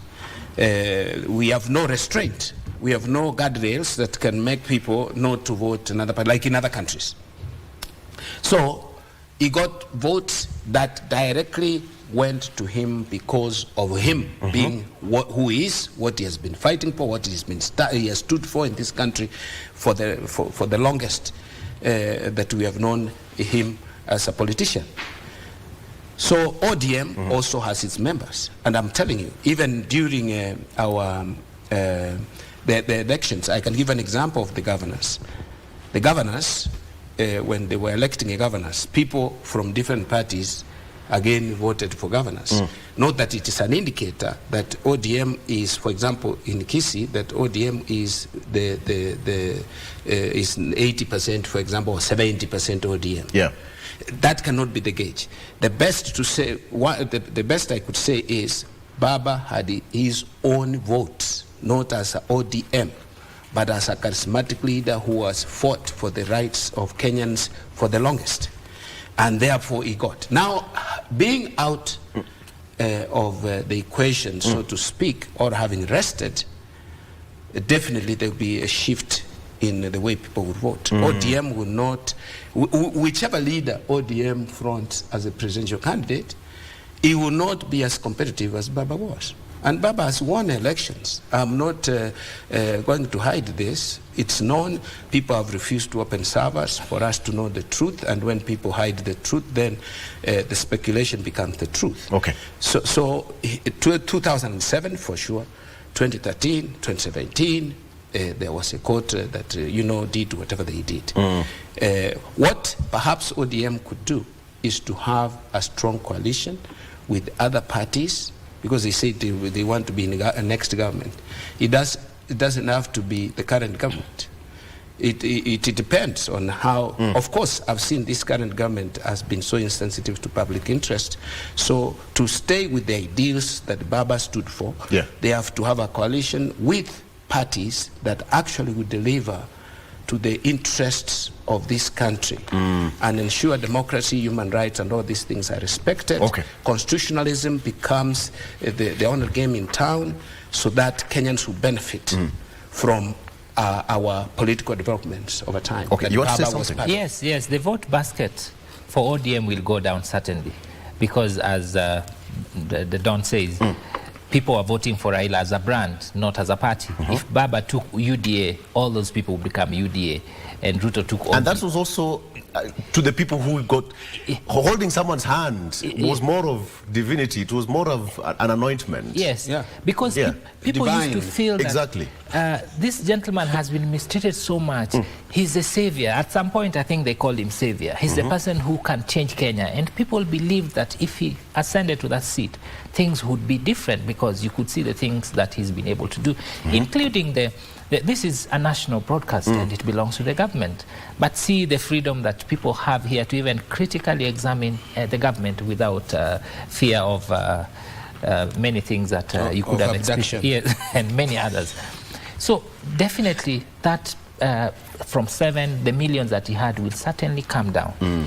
And one of the reasons it will come down, even if the supporters of ODM do not shift to anyone, is because of the turnout of the voters. There are people who used to walk to the police station just to vote for Baba and take the others who align with him and go back. If Baba is not in the ballot, they would rather stay home and say, I don't care. Then there will be people who will also feel like Yeah, honestly, you have been giving us lip service. Yeah. For example, Daktari spoke of why did Karoli defeat Mbadi? Mbadi, if you give him a platform, he can speak until tomorrow and you will laugh from morning to evening. But the members of Suba... show me the action. Yeah, what did you really do? And then they decided to elect somebody else. So certainly that number will go down. The work is on them to try to fit into the shoes of Raila, to even get to half. If ODM gets to the half of its membership, it will be really a good score for them. So we can all agree, perhaps I can ask you the same question, it will be, moving forward, the politics of ideology, not personality. Yes, certainly, yes. I wish, Victor, we found our parties on ideology rather than personalities. But unfortunately, we have personalized political parties. The leaders of political parties are bigger than the parties themselves.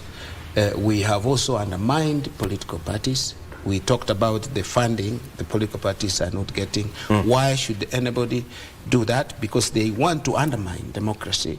And if you want to undermine democracy, you target the political parties. You weaken political parties, then you weaken democracy and accountability. And you have seen it, honestly. There's no accountability in government because political parties have been compromised. All right.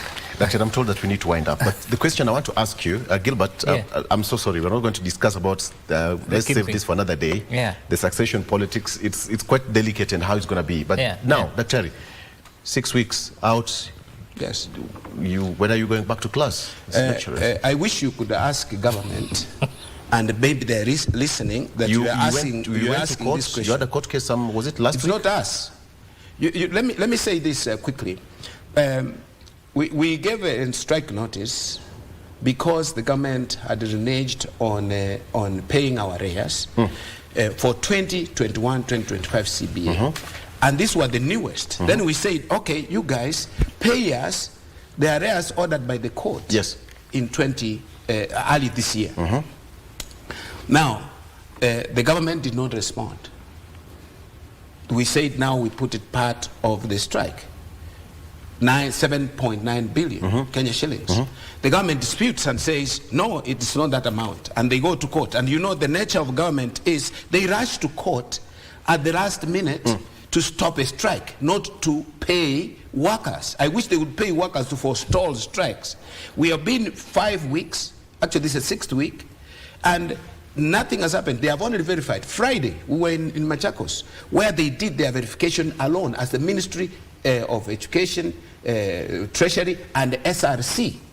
Which SRC is what they hide behind. Yes. And they realized that the amount that we were claiming and that had also been approved by the court was correct. And actually it increased a little bit. What about the document the court wanted from Machakos, the last meeting you had in Machakos? Yes, that's the same thing I'm talking about. So they did on their part, then they called us on Friday so that we can now agree that actually this figure is correct. Then what did the court say? What did the court say? The court is on 29th. 29th is tomorrow, right? Yes. Yeah, we're supposed to have the report in the court tomorrow. And we are going now, we have agreed about the amount. But have they paid? They have not paid. What I suspect the court will say, go and pay, because that is the order of the Court of Appeal, which actually government itself appealed and lost the case. The Labor Relations Court also had approved that they pay. I don't think even it was proper for government to go to court over this matter when it had already been. The Attorney General himself had told them, go ahead and pay. The question I want to ask you, a very quick one. There are some universities which have allegedly interdicted some of the dons. What are you going to do about it as a union? You know, this is part of what government does. If government doesn't pay you, does not say when they are going to pay you, the interest is to push the vice chancellors to interdict or to discipline workers.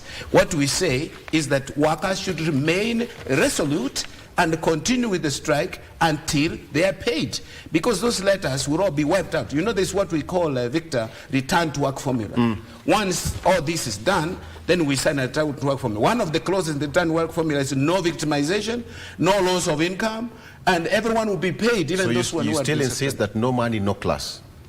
No money, no class is obvious. Even the government knows. Let's leave it at that. Gilbert, I just to leave you out on this.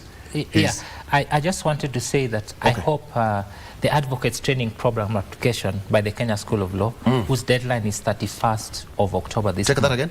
The Advocates Training Program, what the normal citizens refer to application to Kenya School of Law. The deadline is 31st of this month.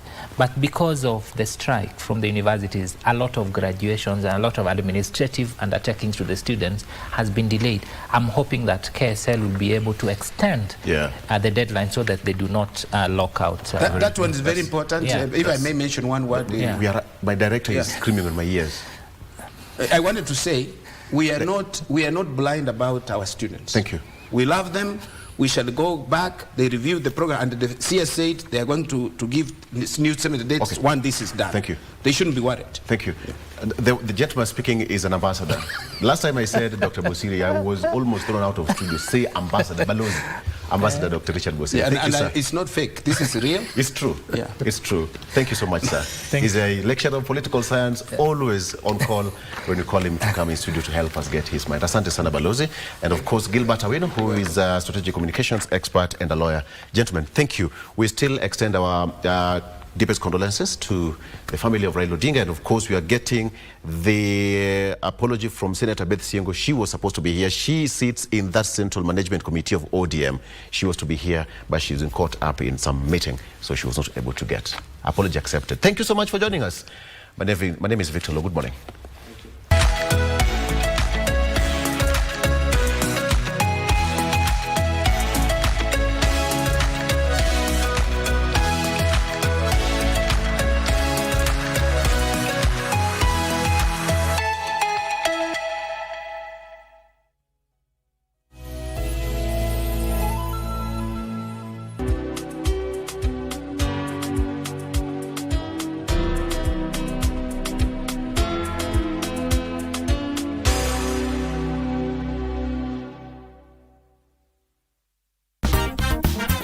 Menstruation is a natural and biological process.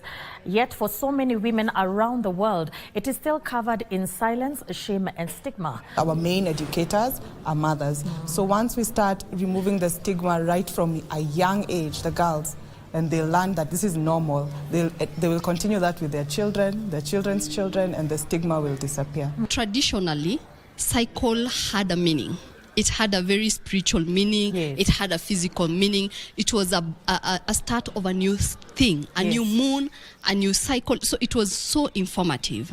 So it is not just about whether you're in pain. It is also about how am I mentally when I'm there and having my cycle. It's usually how you're supposed to cover it instead how you're supposed to celebrate it. Me kwanza, I'm encouraging mothers, when your girl gets menstrual, go get an ice cream, celebrate it like it's a trophy. It's power for women.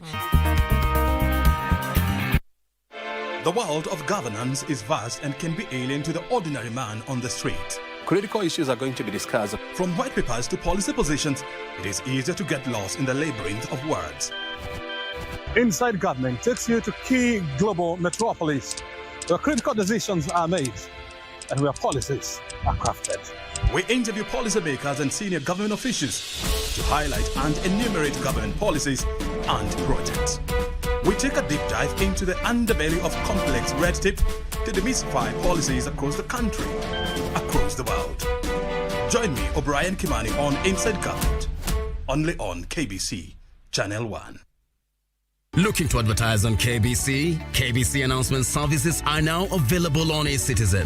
Visit kbc.ecitizen.go.ke and fill out the online application form. It's simple. 1. Complete the form. 2. Upload required documents. 3. Receive a quotation based on word count. And 4. Get notified via SMS when your announcement is ready. Please note, clearly indicate the type of announcement, service station, and all relevant details. 2. All applications must be made online only. Manual submissions will not be accepted. And 3, announcements will air after news bulletins. For assistance, reach us on email ecitizen@kbc.co.ke or use our social media handles, Facebook, your Facebook account, and X at your X account. Or you can call us on 0723 892 654 or 0734 780 124. KBC announcements. Simple, fast, and digital.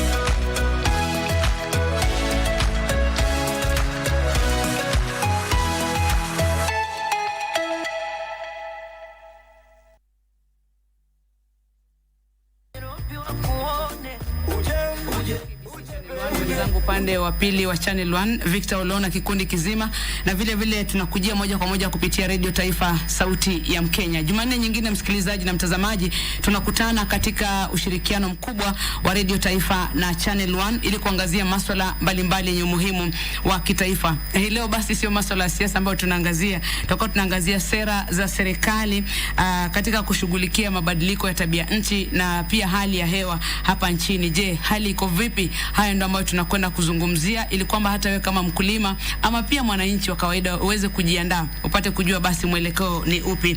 Na basi mtazamaji na msikilizaji, mabadiliko ya tabia nchi na vile vile hali ya hewa hapa nchini Kenya ni jambo ambalo tunastahili kuzungumzia, na ni jambo ambalo kama alijaangaliwa vizuri pia linaweza likahatarisha maisha, kilimo na hata uchumi wa taifa. Serikali imeanzisha mikakati mbalimbali kupitia sheria ya mabadiliko ya tabia nchi ya mwaka 2016 na hata marekebisho yake mwaka 2023 ambayo inalenga kuimarisha uthabiti wa taifa dhidi ya hatari za mabadiliko ya hewa, huku mswada wa meteorolojia ukilenga kuboresha mifumo ya tahadhari na vile vile huduma za utabiri hapa nchini.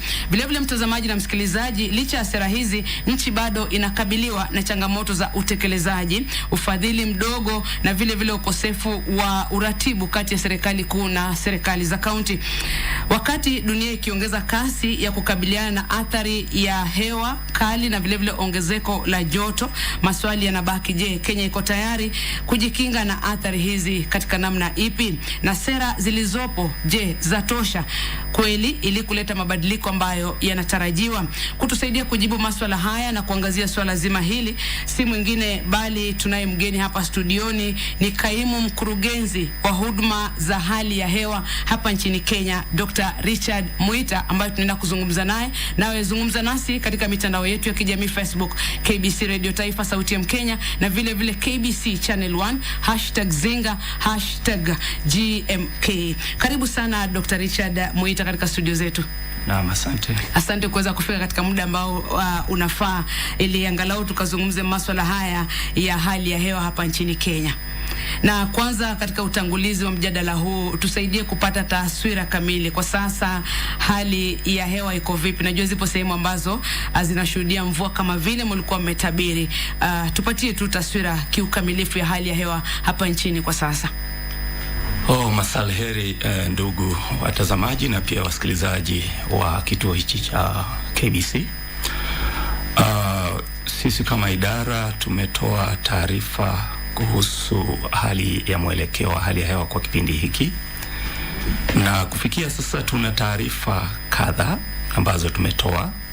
Kwanza kabisa kuna ile taarifa ya msimu ambao ni wavuli na ambao unajulikana kama kwamba ni msimu ambao unategemewa sana katika masuala ya mipangilio.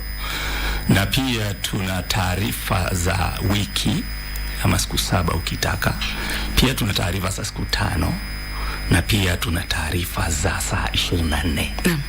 Kwa hiyo kwa haya yote ni kwamba kila taarifa inalenga jambo fulani ama sekta fulani, lakini kwa ujumla ni kwamba kwa wakati huu kote nchini tumeendelea kushuhudia hali ya mvua na ambayo imekithiri katika kila sehemu, hususan ikiwa imechochewa na swala zima la msimu huu wa vuli.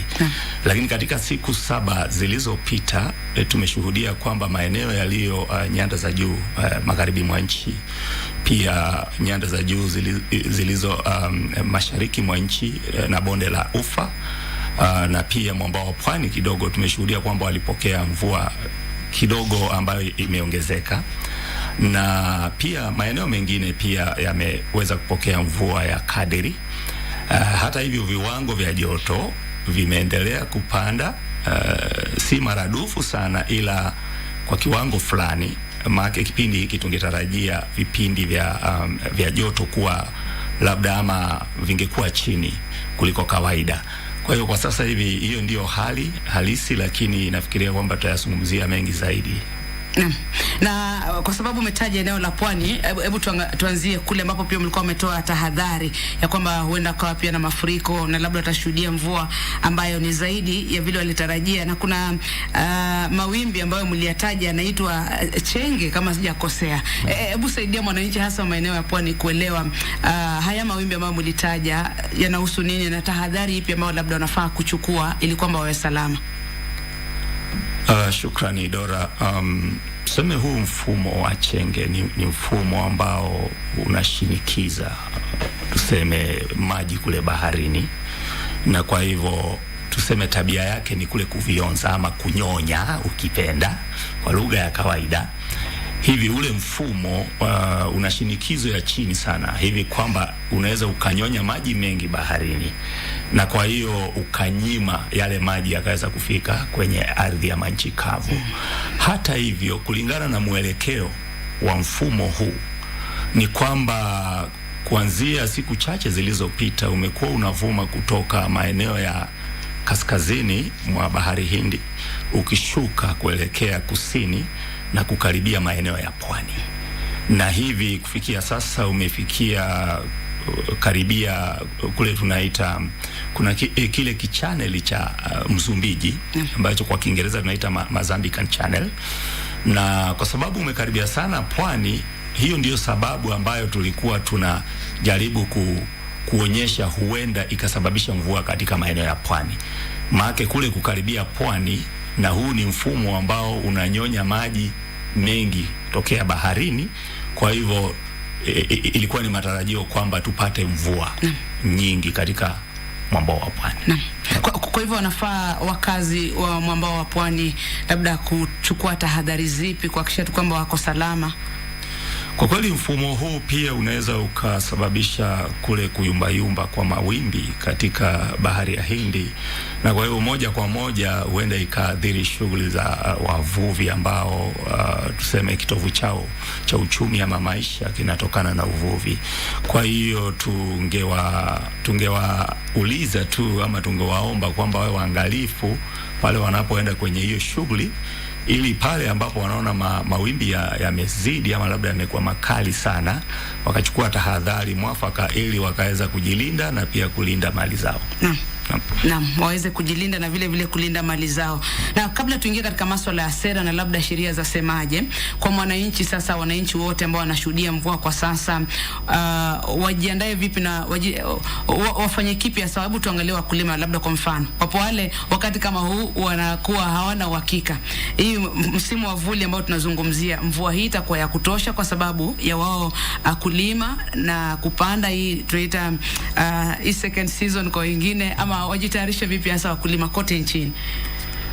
Kwa kweli nchi ya Kenya inajifunia kisayansi, ila sina zile takwimu halisi, ila wakati nilisoma niliambiwa kwamba nchi ya Kenya uchumi wake unategemea kilimo kwa 65%. Ila kwa sasa sijui, maana sijaangalia vizuri. Na kwa hiyo katika msimu huu ni kwamba msururu huu wa vuli ni kwamba tulisema mvua kipindi hiki haitazamiwi kuwa nyingi zaidi, maana tulikuwa tunaona kwamba mvua huenda ikawa chini ama kukaribia tuseme vile viwango vya kawaida, na maeneo tu ambayo kidogo tulikuwa tunaona kwamba huenda ikapitiliza hivi viwango vya kawaida ni maeneo yaliyo magharibi mwa nchi, maeneo yaliyo pembezoni mwa ziwa Victoria, na maeneo yaliyo tuseme nyanda za juu magharibi mwa bonde la Ufa.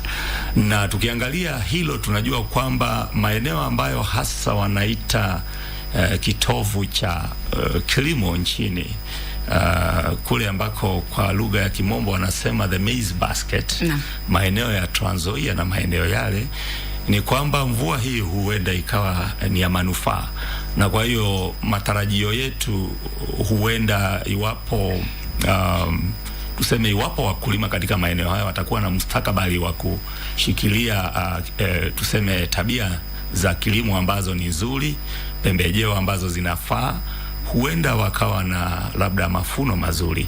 Katika maeneo mengine huenda labda hii mvua ambayo itakuwa chini ya viwango vya wastani huenda ikaadhiri lishe, kwa mfano kwa wale ambao wako tuseme sehemu ambazo ni za mifugo, ukulima wa mifugo, na wale labda kidogo wanabobea tuseme kilimo cha vyakula ambavyo si vingi, ambavyo kwa Kimombo tunasema subsistence farmers, na kwa hiyo pale huenda watalazimishwa labda kuingia ama kutokomea kwenye vyakula ama mimea ambayo labda haihitaji mvua nyingi, ili walao wasije wakapoteza pale mvua itakapotokomea.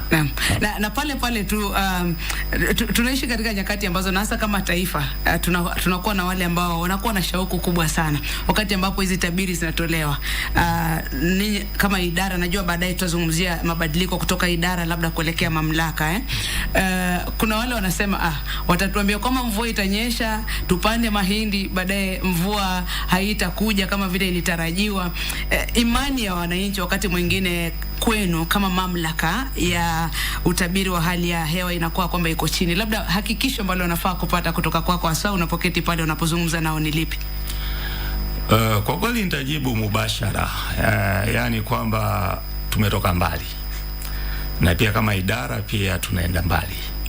Make tulipoanzia huduma zetu tuseme karibia miongo 5 au 6 labda, ni kwamba hatukuwa, watu wengi hasa wadau wetu hawakuwa na imani sana na huduma zetu, ila kufikia wakati huu, na hiki ni kitu ambacho labda vyombo vya habari vingeweza kuangazia, ni kwamba takwimu ambazo tunaziangalia, make pia sisi ni watafiti.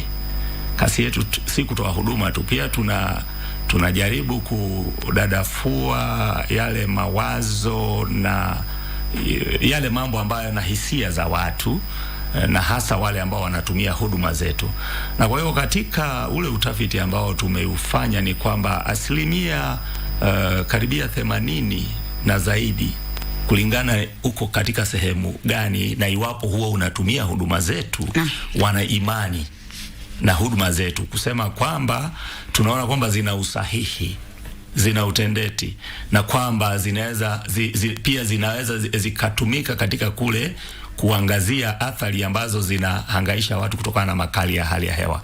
Kwa hiyo sasa kile ambacho naweza nikawaambia ni kwamba ingalikuwa ni vizuri sana kufuatilia, make tunapata kuna baadhi ya wadau, si wote, wachache tu, ama wananchi ambao wanatia shaka kwenye huduma zetu, labda tuseme ule usahihi wa huduma zetu. Lakini nafikiria wakati mwingine hata hawafuatilii, unapata kwamba wanafuatilia pale makali ya hewa yanapowapiga.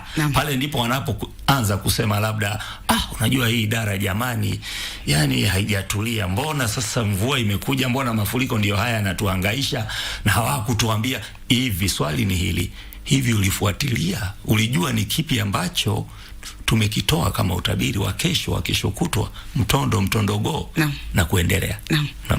Shukran sana kwa hilo. Umeliweka wazi kwamba upo umuhimu kwa wananchi kufuatilia hizi tabiri zikitolewa, na sisi kama shirika katika taarifa zetu siku zote tunakuwa na utabiri wa hali ya hewa, angalau mwananchi kuweza kufuatizia. Kwa hivyo umetoa kwamba upo uhakika katika zile taarifa ambazo mnatoa na zile tabiri, manake sasa pia umesema mnafanya ile tunaita research pia kuhakikisha kwamba wanapata habari thabiti. thabiti.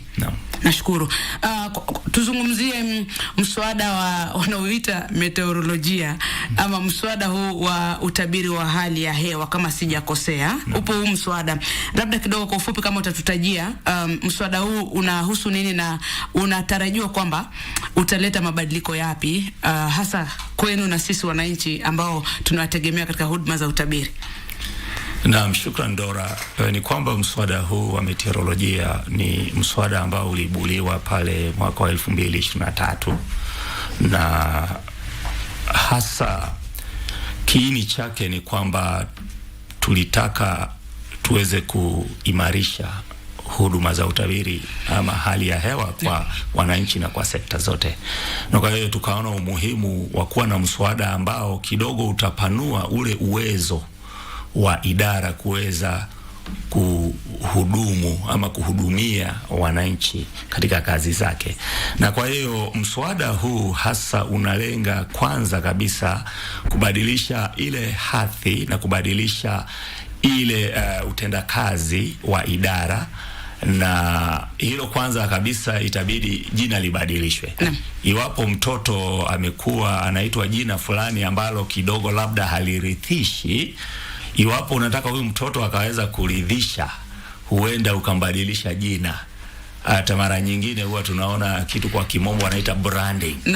Huenda msibadilishe tuseme kituo hiki cha KBC, lakini mngependa labda wananchi waone kuna mabadiliko fulani kwa ile branding. Kwa hiyo tuseme huu mswada kidogo utabadilisha idara ya hali ya hewa kuwa kama shirika, yani kutoka Kenya Meteorological Department na kuwa Kenya Meteorological Services Authority.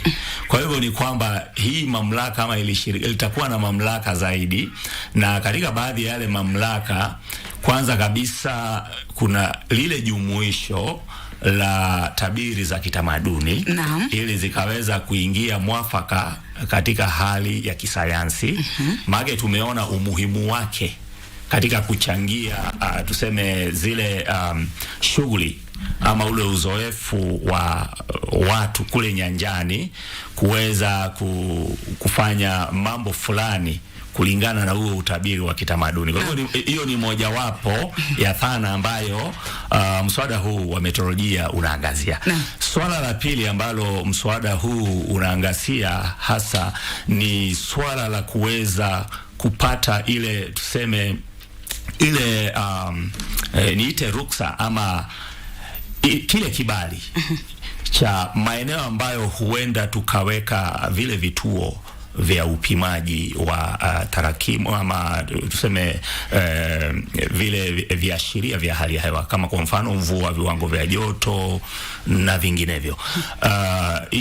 Huu mswada unatupa ile hali kwamba lazima kibali kipatikane kwa wale ambao wana tuseme ardhi ya kibinafsi ili wakaweza kuruhusu tuweze kuweka hivi vituo ili vikaweza kutuwezesha katika kule kurekodi hivi vipimo vya hali ya hewa kwa wakati wa kufululiza.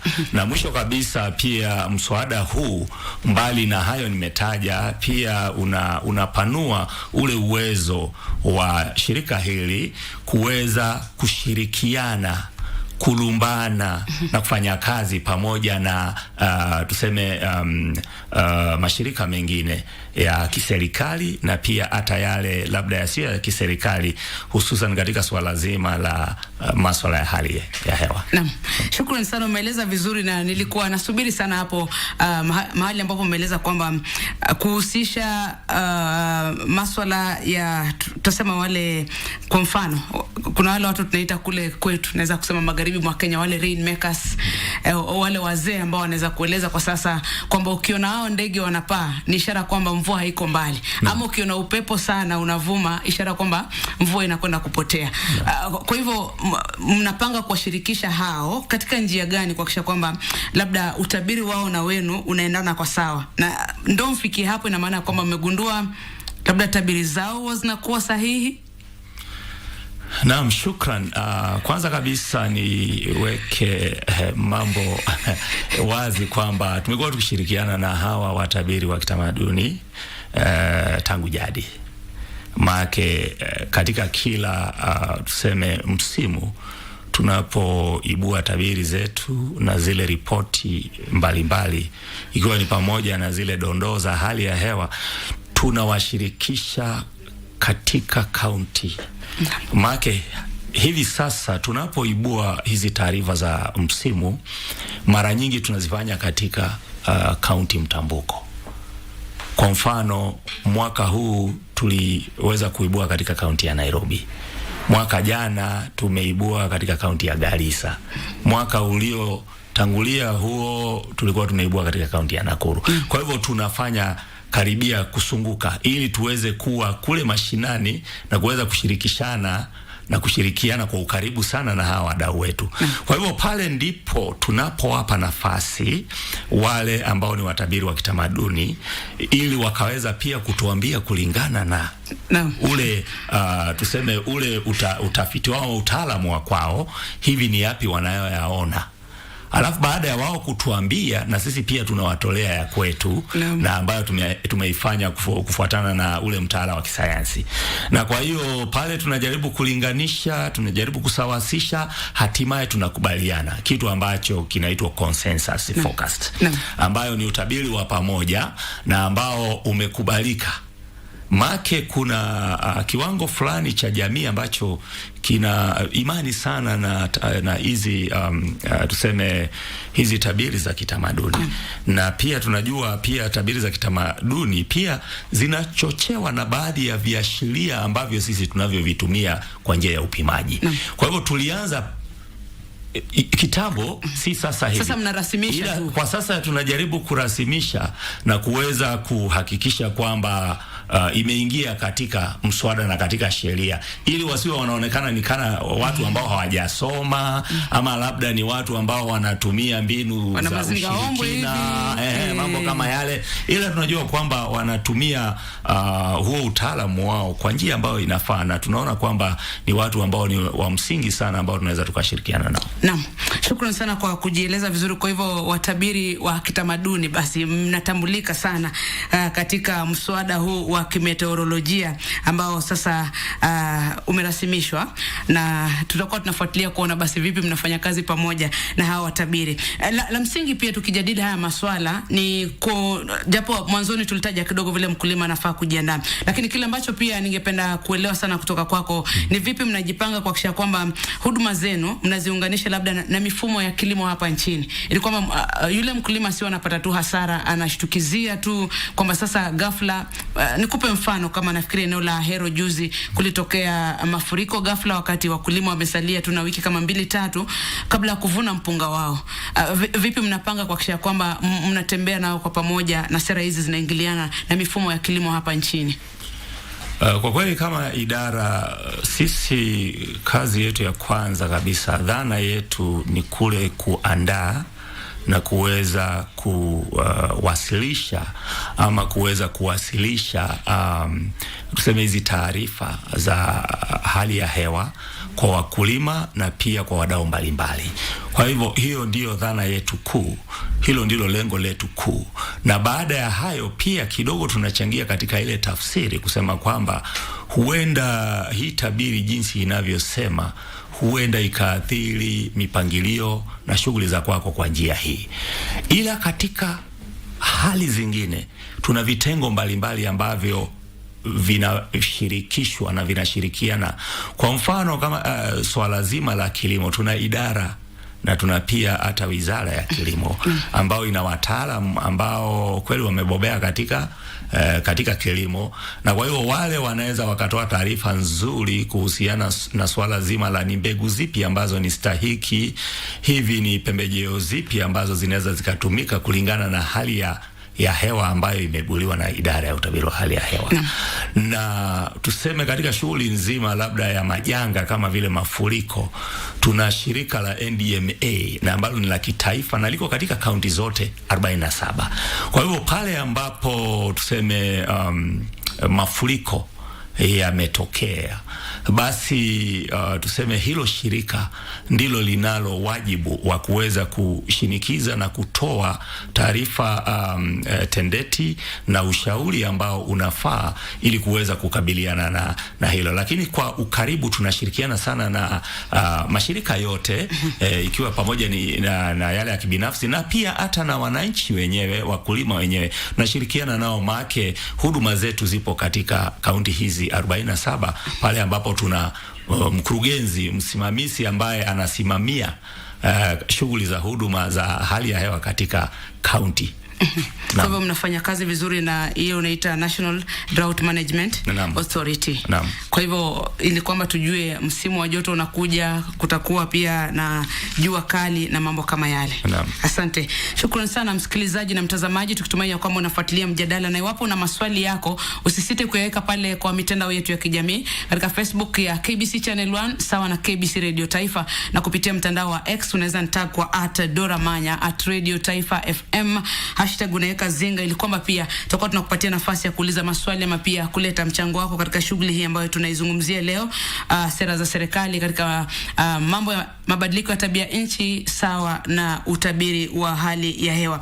Na upo pia ile tunaita mswada ama sheria, sio mswada aswa, sheria ya marekebisho ama sheria ya mabadiliko ya tabia nchi, ile tunaita Climate Change Amendment Act ya mwaka 2023 ambayo pia kidogo ningependa tuigusie kwa ufupi, na nijua kwamba pia sheria hii kwa ufupi tu kipi ambacho kimegusia haswa, na japo najua kuna masuala yale makubaliano hasa kimataifa kama ile Paris Agreement na kadhalika.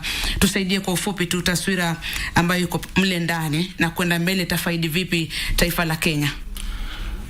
Shukran. Sheria hii kwanza ilibuliwa mwaka wa 2016 na hivi sasa yale marekebisho mabadiliko yamekuja mwaka wa 2023. Na dhana nzima ni kwamba ni kushughulikia swala zima la mabadiliko ya hali ya hewa, kwa wengine waita mabadiliko ya tabia nchi, na hali hii inapelekea kwamba kuweza kutoa mwelekeo ni jinsi gani tunaweza tukapambana na makali ya hali ya hewa na ambayo wanaita adaptation, na ni vipi pia tunaweza tukazuia ambayo pia tunaita mitigation kwa lugha ya Kimombo. Na katika haya mawili unapata kwamba kuna mengine katika haya marekebisho ya mwaka wa 2023 ambayo yameongezeka pale. Kwanza kabisa kuna swala zima la vifuzi hivi ambavyo vinaelekeza tuseme kemikali kali kwenye anga, na hivi kubadilisha ile dhana ya hali ya hewa ama anga zetu, na hiyo kulete mabadiliko ya hali ya hewa ama climate change. Na tunaona kwamba katika hilo ni kwamba kuna mikutano mingi ya kitaifa ambayo ya kimataifa ambayo imekuwepo, na kwa mfano umetaja vizuri yale makubaliano ya Paris kule Ufaransa mwaka wa 2015, na ambayo alisema kwamba tungependa tuhakikishe kwamba viwango vya joto ulimwenguni kwa kiwango cha wastani havipitilizi nyuzi 1.5.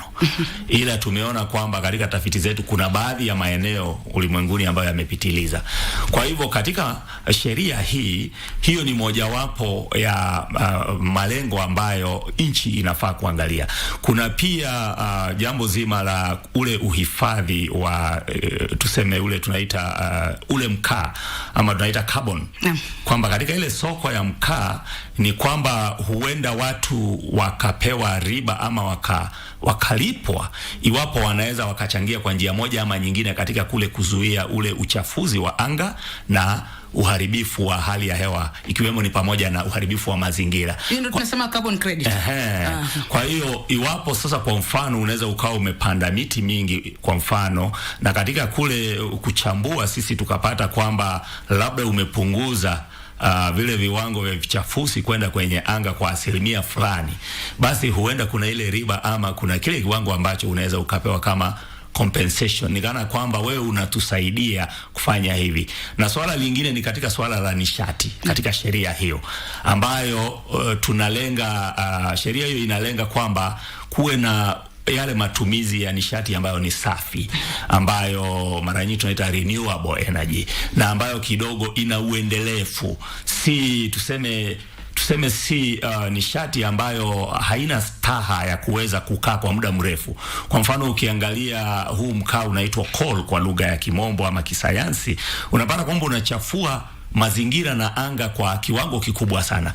Ila nchi zilizoendelea kama Uchina na India, unapata kwamba wanatumia mkaa huu kwa kiwango kikubwa sana, na kwa hivyo wao ndio wale washirikishi ama wale wachangiaji wa uchafuzi wa hali ya anga kwa kiwango kikubwa. Na kwa hiyo nimesikia mara nyingi hata wakienda katika hii mikutano kimataifa, alama zinatokea kwamba mataifa ya makubwa yanachangia pakubwa katika uharibifu wa mazingira na vile vile uchafuzi wa hali ya hewa. Na hapo ndo kunakuja na swala la mataifa ya Afrika yamekuwa yakisema sana ikija katika masuala ya fedha za ufadhili ili kukabiliana na hali kama zile. Kwa sasa tumefika wapi? Kwa kweli kwa sasa hivi Kenya inaendelea kujikakamua katika kujaribu kuweka sheria, pia kuweka mikakati mbalimbali. Umeona dhana nzima ya serikali ikiongozwa na Rais Daktari William Ruto kwamba nchi iweze kujidhatiti na kupanda karibia bilioni 15 ya miti kufikia mwaka wa 2030, na pale tumeona kwamba jitihada mbalimbali zimekuwepo katika miaka miwili hivi iliyopita, na pia tumepata kwamba kupitia tuseme wizara mbalimbali kuna mipangilio ambayo imeendelea kuwekwa. Kwa mfano katika hiyo sheria ambayo tumeizungumzia kuna dhana nzima ambayo ni ya kushirikisha na pia wadau wa kimataifa, na ni malengo kutokana na mikutano kama huo wa Paris, kwamba tuwe labda na jambo fulani ambalo linachangia sisi kuweza kukusanya ule mtambuko wa malengo na mambo ambayo yanasaidia kuzuia, wanaita national determined contributions, na ambayo pale unapata kwamba iwapo wakulima fulani wana mambo fulani wanafanya na yanajaribu kuzuia ama kurekebisha hali ya hewa, basi yale yanakuwa yamejumulishwa pale. Kwa hivyo hayo ndiyo tu baadhi ya mambo ambayo tumefanya, na nchi imefikia pale ambapo inachangia kwa uwezo wake. Ila tunajua pia bado tunahitaji michango kutoka kwa hizi nchi ambazo zinachangia uchafuzi zaidi. Shukrani sana, na kabla tumsikize mwananchi wasemaje, mara nyingi sera zinaundwa, sheria zinawekwa, makubaliano yanakuwa, kama tunazungumzia makubaliano ya Paris, wakienda katika mikutano ya COP30, COP29, COP28, makubaliano yapo kuhusiana na vipi tutakisha kwamba tunakabiliana labda na mabadiliko ya hali ya hewa. Lakini pale kwa utekelezwaji, labda unaweza kutusaidia kuelewa changamoto zimekuwa zipi katika utekelezwaji ya baadhi na nyingi ya makubaliano ambayo yamekuwepo, ili kwamba tunajikuta labda tunasalia pale uchafuzi wa mazingira, global warming na mambo kama yale. Nafikiria kwamba hilo ni swali nzuri sana, swali la msingi hivi kwamba changamoto zipo. Kwanza kabisa swala zima la kurekebisha tatizo huwa lina gharama yake, na kuna usemi wa Kiswahili unasema kwamba kujenga ni ngumu ila kuharibu ni rahisi.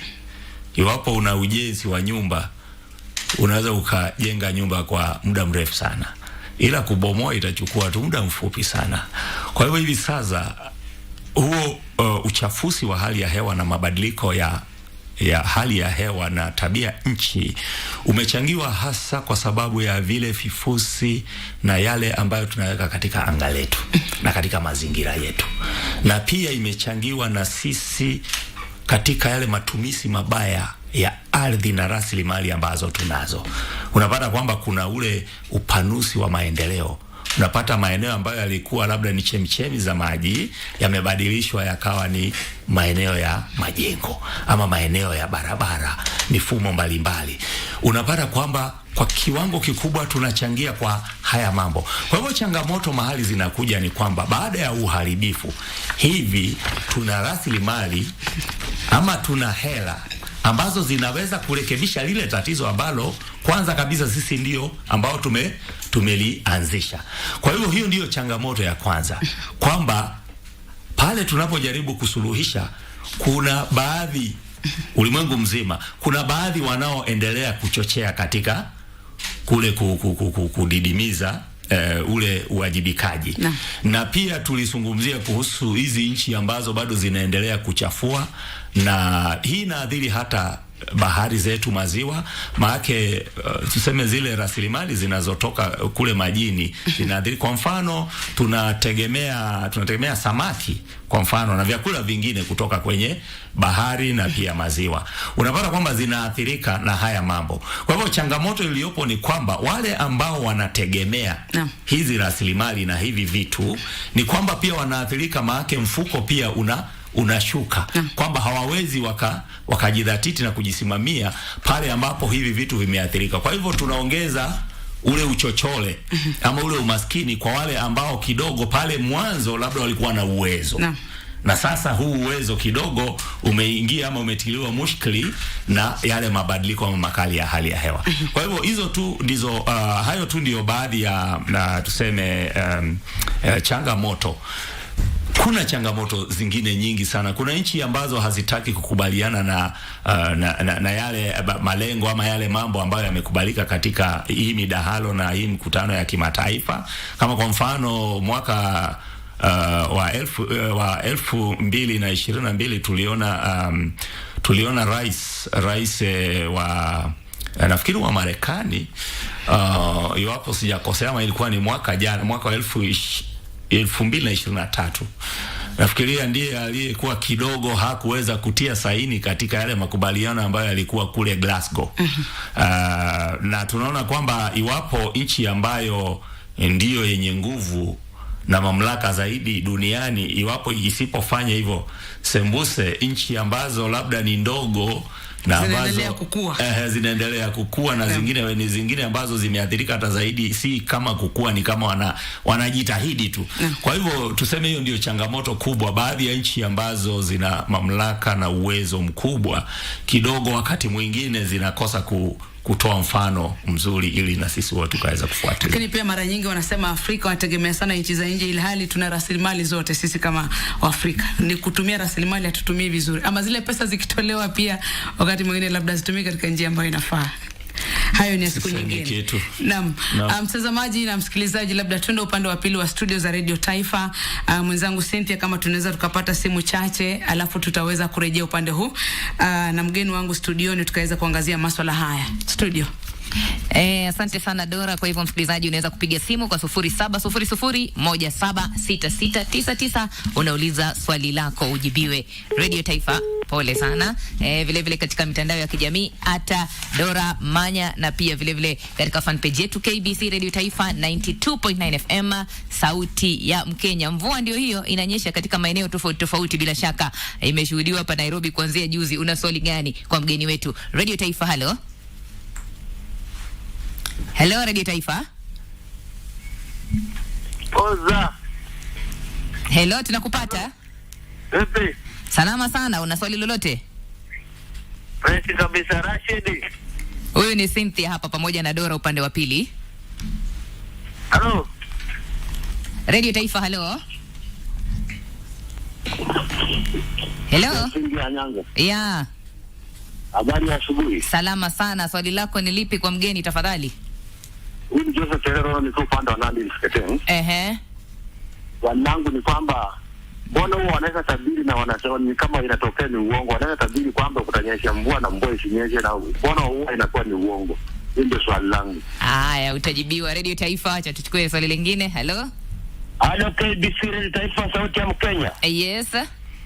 Cynthia Nyanga, habari ya asubuhi. Salama sana, uko salama? Huyu anaitwa John Baraza Jerusalem Kinyozi. Nikienda upande wa pili kwa swali, je, hii mvua inaweza enda mpaka Januari? Haya. Inaweza enda mpaka Januari ama Aprili pia. Inaweza kuwa swali. Labda Dora ukiangalia hayo. Asante sana Cynthia Nyango upande wa pili wa studio za Radio Taifa. Hebu turejee hapa katika televisheni. Baadhi mgeni wangu kama unaweza kuyajibu hayo maswali mawili kabla hatujasonga, alafu itakuwa sawa kabisa. Bwana Mwita. Naam, shukrani kwa swali lako Bwana Tero, sijui kama nilipata jina kamili. Na kutoka Nandi Hills. Naam. Nasema kwamba kwa nini tunatoa tabiri na ambazo kidogo zinaongopea wananchi na kwamba ni za uongo. Ingalikuwa ni vizuri sana, maana sisi tunafanya kazi kwa njia ya kitaalamu, kisayansi. Ingalikuwa ni vizuri utupe takwimu, kwa mfano umekuwa maeneo yapi na ni tabiri zipi ambazo ni za uongo. Maana ingalikuwa ni vizuri pia nawe uwe kwenye tuseme ile hali ya kuweza kutoa ushahidi. Maana mara nyingi tunasema kwamba ukitupeleka kwa mfano kotini na useme kwamba tulitoa utabiri wa uongo, lazima uwe na ushahidi. Sina shaka itabidi uwe na ushahidi. Kwa hivyo ingalikuwa ni vizuri sana Bwana Tero, lakini kwa kujibu ni kwamba mara nyingi tunapotoa utabiri ni kwamba huwa una usahihi kiwango fulani, huenda ukawa ni usahihi wa 80%, 90%, ama hata wakati mwingine 100 na hata kupitiliza, lakini inabidi ufuatilie. Ufuatilie. Naam, swali lingine, na kama hizi zitakutatiza unaweza ukaziweka kando kidogo. Sawa. Mvua, kuna yule ameuliza sasa hii mvua anatarajia mpaka lini? Nafikiri mkulima huyu anataka kujiandaa. Kwa kweli Bwana Barasa, ni kwamba mvua hii ya vuli ambayo ni ya Oktoba hadi Disemba, tumeona kwamba huenda ikaendelea katika maeneo mbalimbali na kutokomea wakati fulani.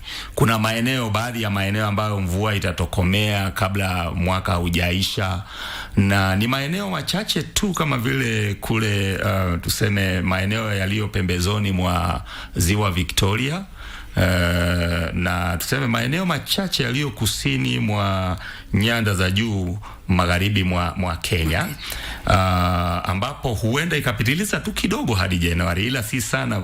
Maana kitabia tunajua kwamba Januari huwa ni mwezi ambao haujatulia, joto jingi na ukame. Kwa hiyo hatutarajii sana mvua ikapitiliza sana kuingia kwenye Januari. Naam. Yupo mmoja hapa anasema kwamba hii mvua inaenda hadi Disemba, huku Shagoa watu bado wanapanda tu mimea. Nafikiri alitaka kujua kama itaendelea, watu endelee kupanda. Nafikiri hilo swali umelijibu vizuri. Alafu yupo anaitwa Royal Flame anasema Rais Trump alisema hakuna kitu kama global warming, kwamba the world regenerates itself and rebirths itself. Ungependa kusema jambo kwa hilo? Huo ni uongo mtupu, maana takwimu na yale ambayo tumetafiti hata kilimwengu ni kwamba inaonyesha kwamba kuna ongezeko la joto. Hata hapa nchini Kenya, katika miongo 6-7 iliyopita, viwango vya joto vimepanda na kufikisha zaidi ya nyuzi 1. Na ambapo unapata maeneo ambayo kidogo, kama kwa mfano ukiangalia mlima Kenya, barafu ambayo tulikuwa nayo hiyo miongo nimetaja, kwa sasa hivi haipo. Ukiangalia mlima Kilimanjaro haipo. Make kuna ongezeko la joto ulimwenguni ambao ni global warming, ambayo inachangiwa na hivi vifusi kule kuchafua mazingira na pia anga. Maana unapoachilia hivi vifuzi vinaingia kwenye anga, vinaongeza ile joto, ile dhana ya asilia jinsi Mungu alivyoumba anga, kwamba inafaa iwe katika viwango hivi vya joto.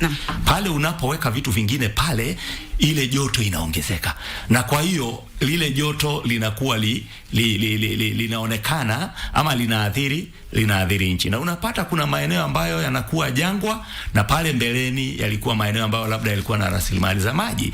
Kuna maeneo ambayo yalikuwa na vyakula, sasa hivi imebaki ukame mtupu. Kwa hivyo ni swala ambalo ni la ukweli, na wale ambao wanasema kwamba ate dunia inajisanifisha na kuweza kujirudisha, kujirekebisha, hilo ni jambo ambalo ni la kujiongopesha na si la kweli.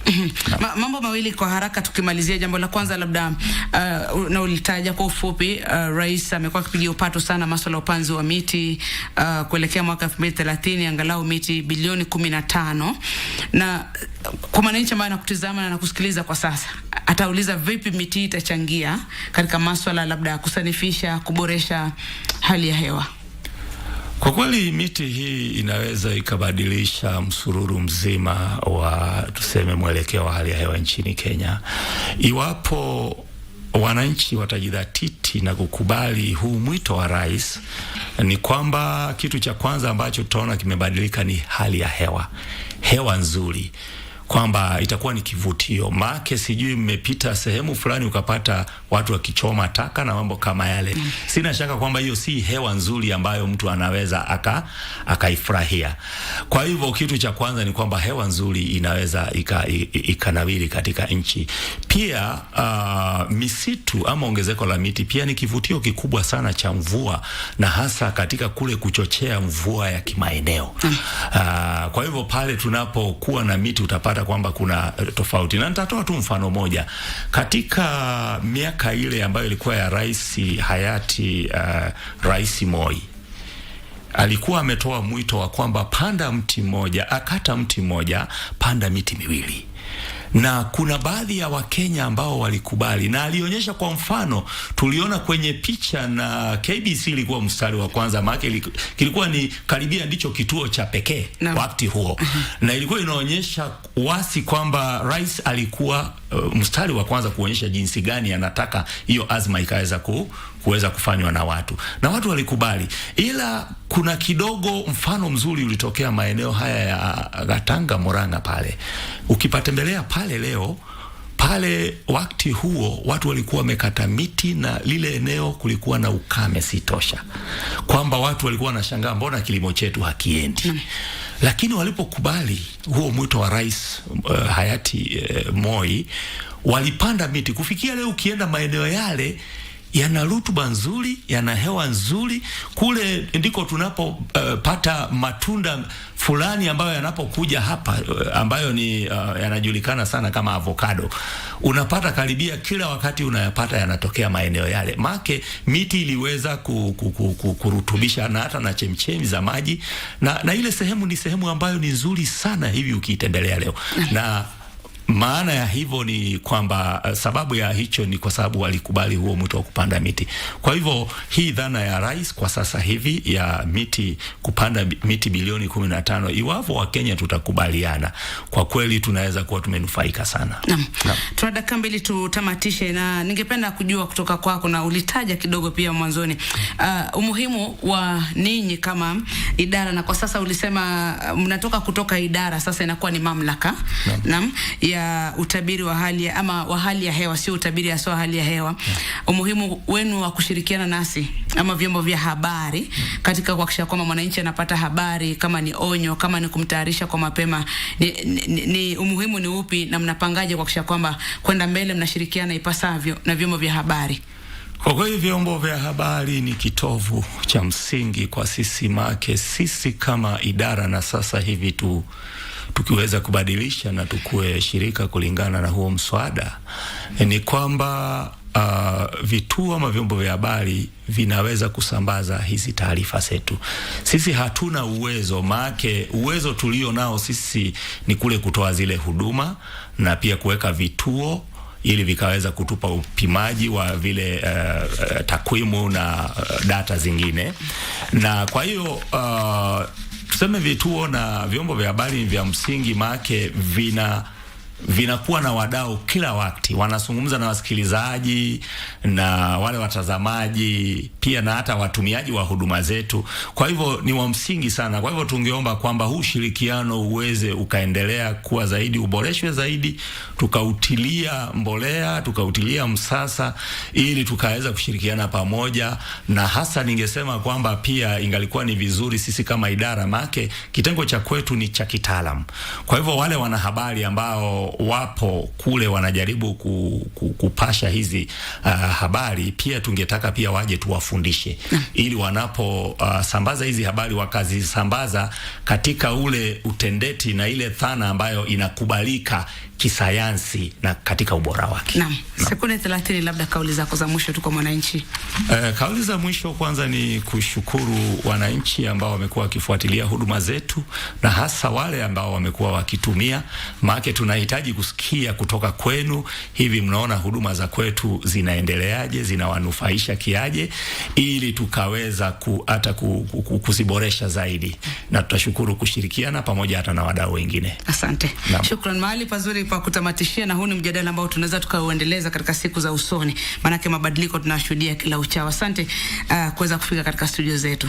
Naam. Bila shaka asante sana mtazamaji wa Channel 1 na vile vile msikilizaji wa Radio Taifa kufuatilia mjadala huu, na tumekuwa tukiangazia pia sera ambazo serikali imeweka ili kuhakikisha kwamba tunakabiliana na kupambana na mabadiliko ya hali ya hewa. Na studioni tumekuwa naye kaimu mkurugenzi wa huduma za hali ya hewa hapa nchini, Daktari Richard Mwita, ambaye natumai ya kwamba ameweza kufahamisha ipasavyo. Asante sana daktari kufika katika studio zetu. Karibu. Na asante sana vile vile waelekezi wangu, asante Mato, asante vile vile wapiga picha wangu, asante watayarishi wa kipindi hiki Dennis Chisaka, Nancy Kemunto, Wamoi Masila, na wote ambao wameshiriki kuhakikisha kwamba basi tunafanya shughuli hii ipasavyo. Hadi juma lijalo, niruhusu basi nikurejeshe kwake Vivian Ndegwa pale Channel 1, na vile vile tupate taarifa awamu ya saa 3 Radio Taifa.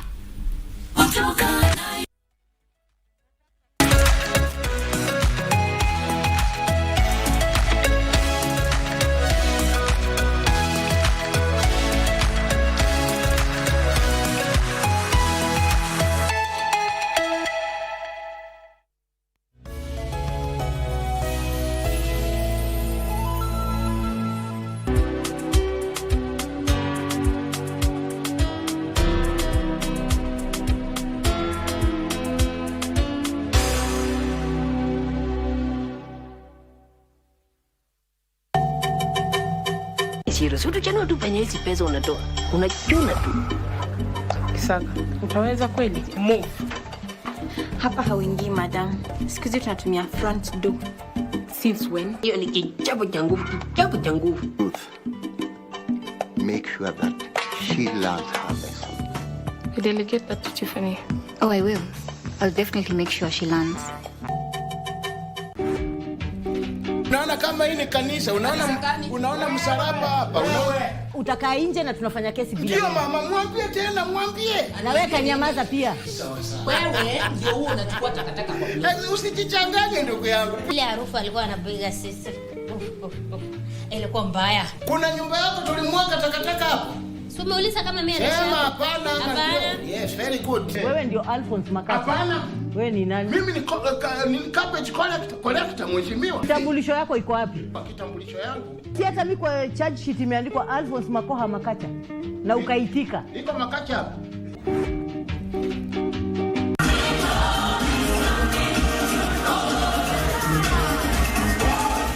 It's art, it's culture, it's fun, it's attitude.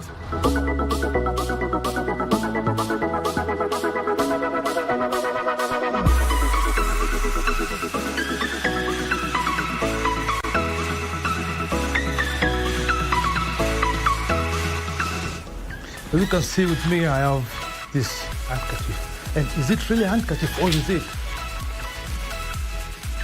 My name is Kevin Kasioki. Please join me each and every Friday at 8 p.m. only on KBC Channel 1.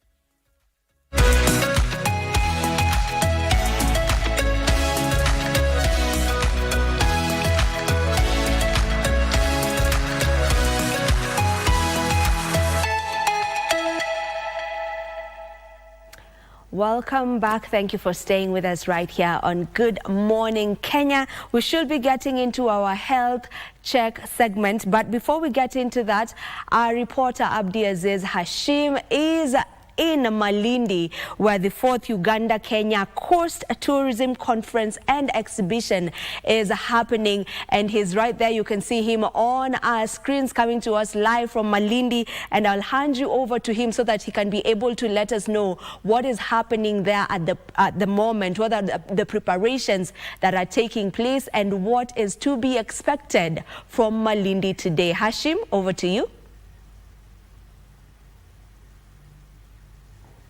Well, good morning to indeed, Vivian, and I can tell you for sure that here in Malindi, the weather today is cooperating. There's some drizzle here at the Ocean Beach Resort for the second day of the 4th edition of the Kenya Tourism Uganda Conference and Exhibition, the 4th of its kind, given that the journey started all the way from Mombasa to Diani to Kampala. Now it is back here in Kenya. Of course, collaboration between Kenya and Ugandan officials. Yesterday, we got a chance to speak to a number of them, and what came out strongly, Vivian, is that regional tourism is what has been advocated for, especially by all government officials, both from Kenya and the Uganda side, to spur growth within the sector that was, of course, hampered by the COVID-19 pandemic. Of course, talking about the lessons that they learned from the COVID-19 and how they can rely on the locals within the region to spur the growth within the tourism sector.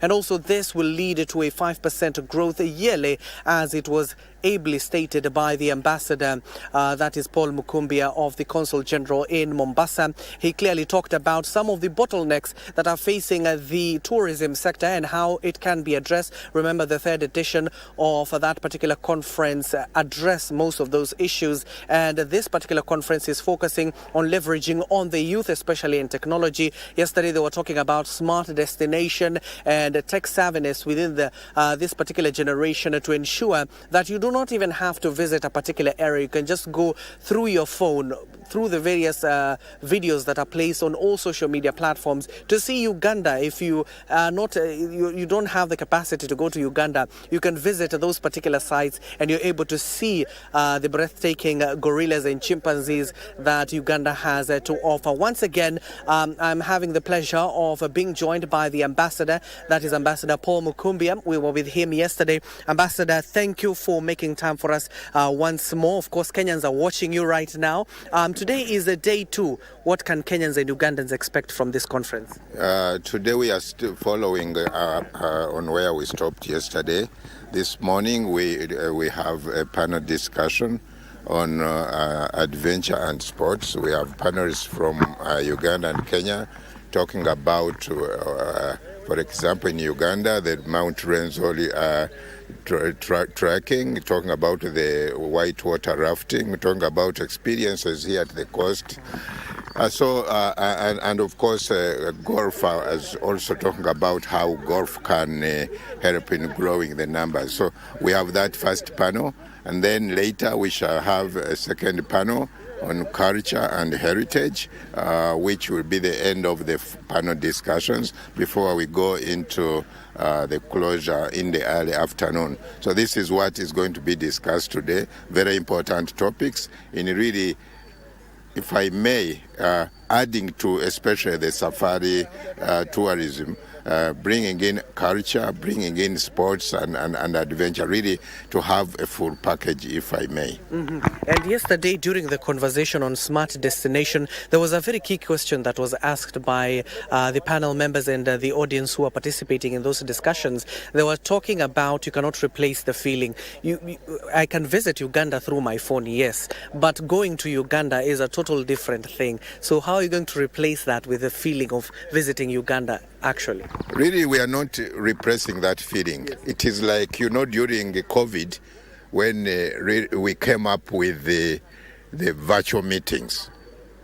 But we realized, some people thought that Corona and the onset of the use of virtual meetings was the end to tourism or to conferencing. Mm-hmm. But later we realized that you cannot repress the physical interaction with the virtual. So even when we come up with the virtual reality or virtual tourism, we are not going to do away with the physical, the traveler actually experiencing and immersing themselves. That cannot go away, and it's not so there should be no fears that with the advent of virtual realities, it is going to be a threat to someone going to, because, for example, you cannot virtually experience culture. For example, as culinary tourism, you cannot experience the food of a destination virtually. So really, this is just an add-on, if I may, but it's not going to replace the physical reality in as far as tourism is concerned. And maybe finally, Ambassador, we're talking about yesterday you were promoting regional tourism, to bank on that, so that because internationals, you clearly stated, are unpredictable sometimes. They can cancel their trips based on minor issues. But you do know that the region right now is headed for an election, especially Uganda and Tanzania.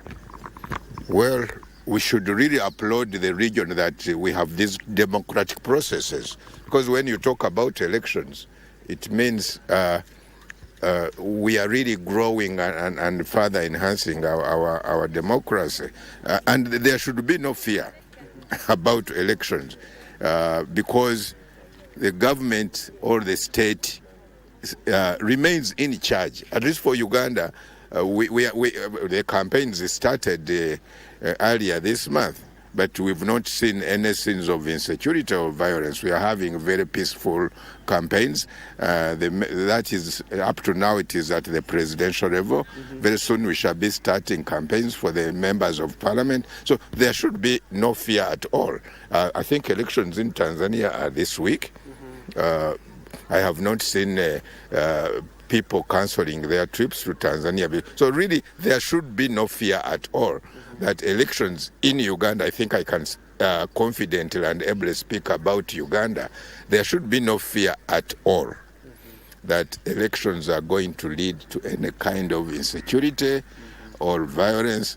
The government or the state remains in charge even during the elections, and Ugandans are very peaceful people. They are not going to start throwing stones at visitors. So if you have booked your trip to Uganda, please don't have any hesitation. Just confirm and reconfirm, and we are ready to receive you even on the day of elections. The elections themselves will take place in January. So nothing should stop anyone from traveling to Uganda because of the elections. Thank you so much, Ambassador. Let me release you, given that today you have another second day, and I wish you all the best. If you can kindly join me here. First of all, start introducing yourself by talking to Kenyans. Today is day 2 of this particular conference. What can Kenyans and Ugandans expect? My name is Dorcas Rukundo Twesigomwe. I come from Uganda, the Pearl of Africa, and I work with Uganda Wildlife Authority, the equivalent of KWS in Uganda. And we own the product. We own the product, the national parks. We manage them on behalf of the people of Uganda. And I want to encourage all the Kenyans, those who were at the conference and those who missed out on the conference, that please, let's work together. Come and see what we have on the other side of Uganda, because we want to complement each other. But it's very difficult for a Kenyan to sell a Ugandan product they have not experienced. So I want to encourage all Kenyans, please come and experience Uganda. Uganda has some products that are not on the coast. Uganda has some products that are not even in Nairobi. For example, we have the apes, we have the gorillas and the chimpanzees that are not in Uganda, are not in Kenya, and they are on the other side. And we have a single rate for Uganda, for Kenya, it is called East African rate. So it's not that a Kenyan will be charged more expensively, different from a Ugandan. It is all the same rate. So come and explore the Makshan Falls, which are not here.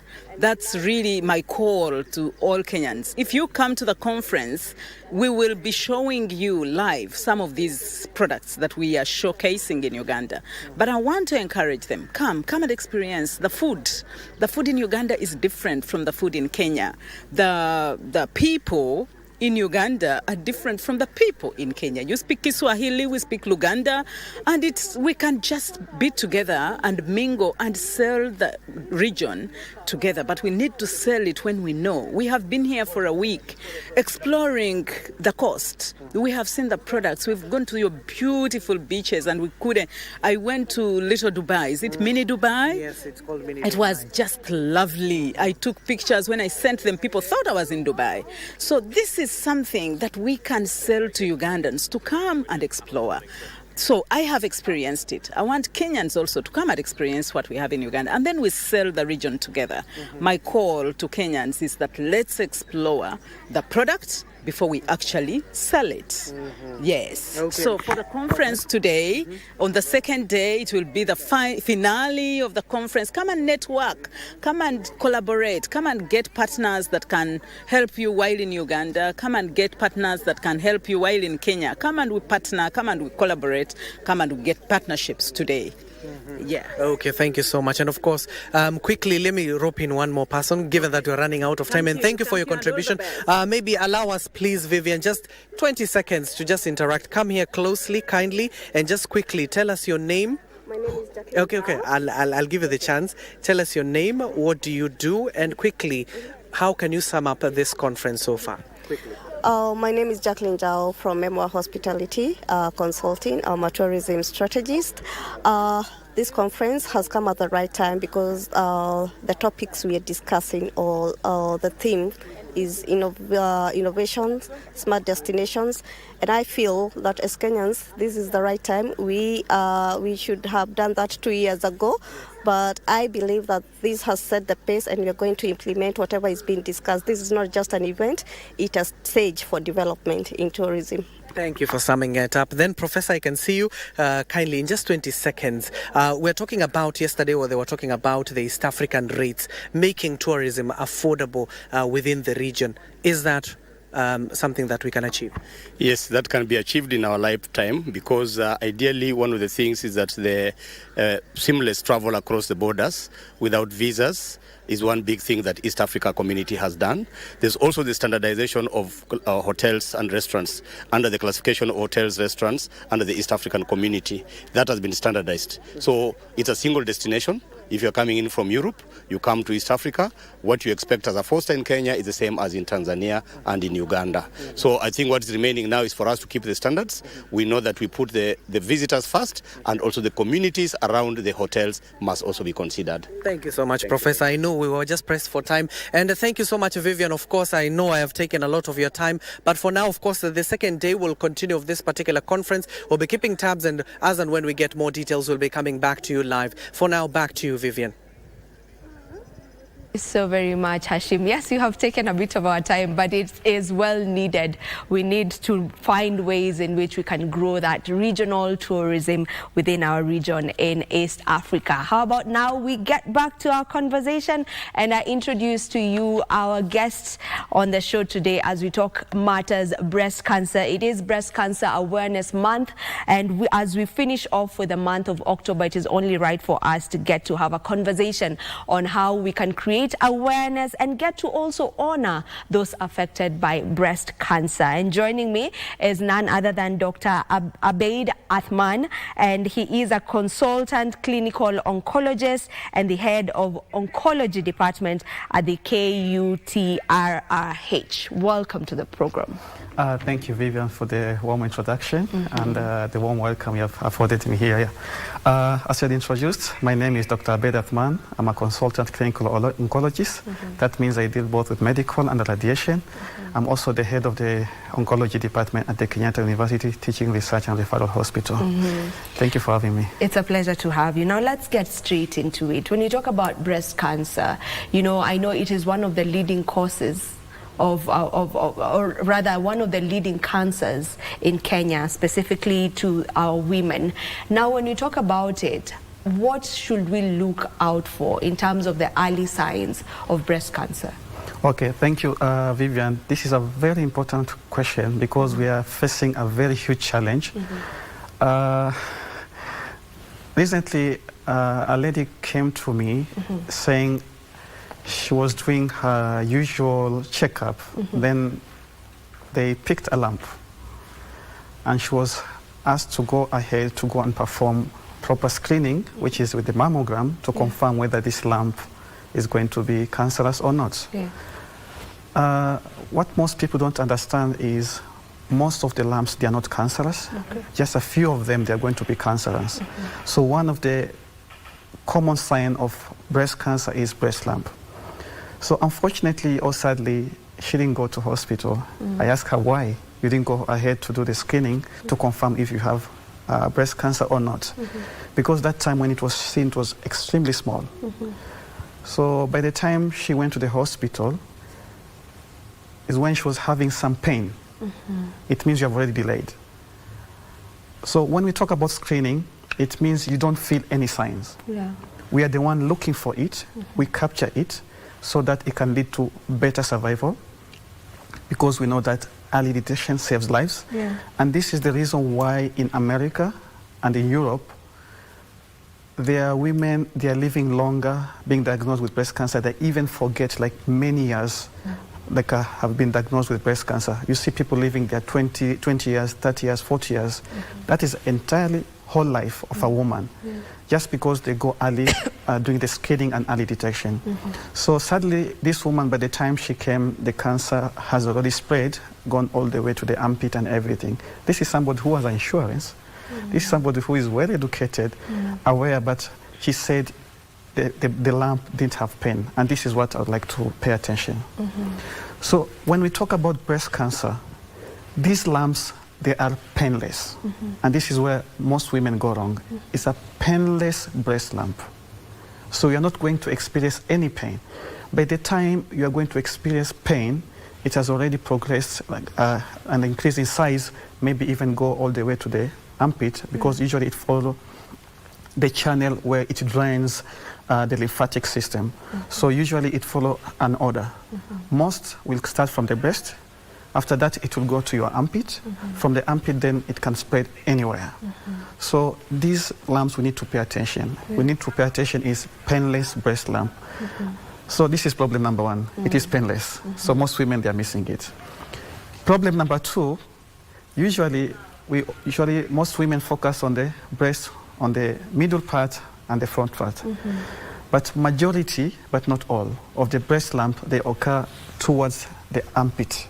So what we call the breast tail. Most people, they may not understand, the bulk of the breast is located towards the outside, towards your armpit, the bulk of it. Like, let's say up to 60–70%. What you have internally is just a small part. That's why when you sit as a woman, you always look at yourself, you'll always look at your breast, they are facing, nipples facing outwards. Why? Because bulk of the breast is outwards. The ligament is trying to support it, not to fall. That's why you see them facing outwards, because of the heaviness of the breast. So number one, painless lump. Number two, the lump is located from the outer quadrant, what we call the axillary tail. So most people miss it. So we need to pay attention when we are checking ourselves, also to check near the end of the breast and the armpit. So this is the most common sign. The other sign, and I've seen it's now becoming more common, most women, they might not notice the lump in the breast, but they will notice as the first sign when it has gone to the armpit, the axilla. So this is already delayed. So by the time you go, it goes, the axilla is already delayed, because it means the least you can be is either late stage 2, stage 3. So when it is only in breast, most of it is stage 1, depending on the size. So the lump again, breast, armpit. Number two, the other common sign, you can see your nipple is going to go inside, what we call nipple retraction. Why are we having nipple retraction? Because the breast lump is pushing on your ducts, so making the ducts coming inwards. So you're having that nipple retraction. That's why you're going to experience nipple retraction as one of the early signs. As it grows, one of the breasts is going to shrink, the affected one. It becomes a little bit smaller. Usually it shrinks, becomes smaller compared to the other one. So looking at the breast sizes, comparing them, the symmetry, in terms of the shape, in terms of the size, it helps you to understand whether this breast is normal or abnormal. So nipple retraction, change in the breast size, and as it advances, it can now become what we call peau d'orange. It's a French word which means the peel of the orange. Like sometimes, you know, when you are hit with cold, you have like those goosebumps. So the same can happen to your breast. It appears like as an orange. So usually this is a very aggressive type of breast cancer. It means it has already spread to the skin of your breast. It appears like an orange. And this is a very big challenge, because usually they are very aggressive, and it is one of the most aggressive type of breast cancer. Now the biggest problem we're having with this type of appearance of breast cancer, it's very difficult to differentiate it with a woman who is breastfeeding is infected. So sometimes a woman who is breastfeeding the breast can become engorged, it become infected, then it appear like an orange peel. But remember, with breast cancer, most of these women, they are not breastfeeding. So when you go to hospital, giving an antibiotics only to appear for that, it means you have to be very careful. That antibiotics you could use maybe just for a week. After that, no response, you need to go for further diagnosis. Don't say like it's the infection you're having, because infection usually is cleared very fast with antibiotic when it goes to the breast. Those antibiotics are working very smart. So appearance of the orange. Then as it grows, and this is what we are seeing in Kenya in most of the women, it becomes ulcerated, it forms a wound. So once it forms a wound, it means this cancer has already gone to your armpit and maybe has even left the breast and the armpit, gone to the other part of the body, what we call stage 4 or distant metastasis. So now it brings us to the next signs and symptoms. These are they are already distant disease. Number 1, depending where the cancer has spread, the patient can come with the only sign coughing as the early sign, because maybe they notice anything in the breast, in the armpit, it has gone already to the lungs. This person is coughing, taking all forms of antibiotics, taking all forms of anti-cough drugs, and everything is not improving, only for it to be looked at, be seen as metastasis to the lungs. Here is another problem. If the clinician doesn't have good knowledge about breast cancer, or doesn't know this patient was having a lump in the breast, this might be treated as pneumonia, or it might be treated as TB. So we have seen a lot of patients being treated for pneumonia and TB, which is not improving, but it's either lung cancer or breast cancer or any other cancer which has spread to the lungs. The other part which the cancer can spread is goes to the bones. So the first sign to this patient will be like back pain. So you'll be taking all forms of painkillers, go for your massage, do everything, but this pain is not improving in your spine, in your back, in your bones and everything, because it is cancer which has spread. You have to treat it right for it to be healed, to have the intensity of the pain going down. So this one can also become one of the signs. The other sign is like having yellowness of the eyes, and this means the disease is already very advanced. It has already spread all the way to your liver, because we know the liver is the engine. It does a lot of work, digestion, detoxification, everything. So because the liver is overwhelmed, it now make your eyes appear yellowness, because usually it clear that yellowness from your body, and take it to urine or take it to the stool. That's why you see the color of your urine is always yellow, or the color of your stool is somehow yellow. So if the liver is overwhelmed because of cancer spread in the liver, then the early sign can be just having the yellowness of the eyes. To worst, it goes to your brain. Once it goes to the brain, the first symptom the patient might come is having convulsions. So you might see this patient convulsing, and you might think like maybe other causes of convulsion, maybe it's just the cancer has spread. So if the hospital they have gone, or the patient cannot afford to do a brain MRI or even a CT scan, this will be missed, will be labeled epileptic, and this patient is not epileptic, it's just cancer which has spread. The bad news about cancer, it can spread to any organ, it can go nowhere. We usually say it didn't go to school, so it doesn't follow any pattern, so it can go any direction. So these are the most common signs of breast cancer usually the women experience. All right, very well explained, and it's really interesting, you know, and the fact that if you miss it from the very first stage, then you're doing yourself a disservice, because now you're allowing it to go anywhere else in the body, which is quite unfortunate. So when we talk about early detection, that means early screening or constant screening. So how often should one be going for this screening, and is there a particular age, you know, from what age should we start going for these screenings? Thank you, Vivian, for this enlightening question. Screening means you are looking for something which you cannot see it. That's why there's a screen. So you're trying to screen it, look for it. Just when you go to the airport, they pass it, then think, oh, you forgot, you have your watch, you go back. You forgot something, you have a belt, it rings. So the same. When it comes to oncology or cancer screening, it's the same. You don't see it, you don't know you have it, so once they screen it, they say, oh, there's something wrong over here, we need to take care of it. So it means screening, you don't know you have it, you don't know. And this is what we need to be doing. We need to go to the hospital when we don't know. Because when we go to the hospital, we pick it early, we are able to treat it. Number one, the cost of treatment is very small. Then the survival rate is very high. So these two things we need to have them in mind. Survival, cost of implication in terms of treatment. Yeah. So which age are we supposed to do screening? In Kenya, most women, they are being diagnosed with breast cancer at the age of 45, 50.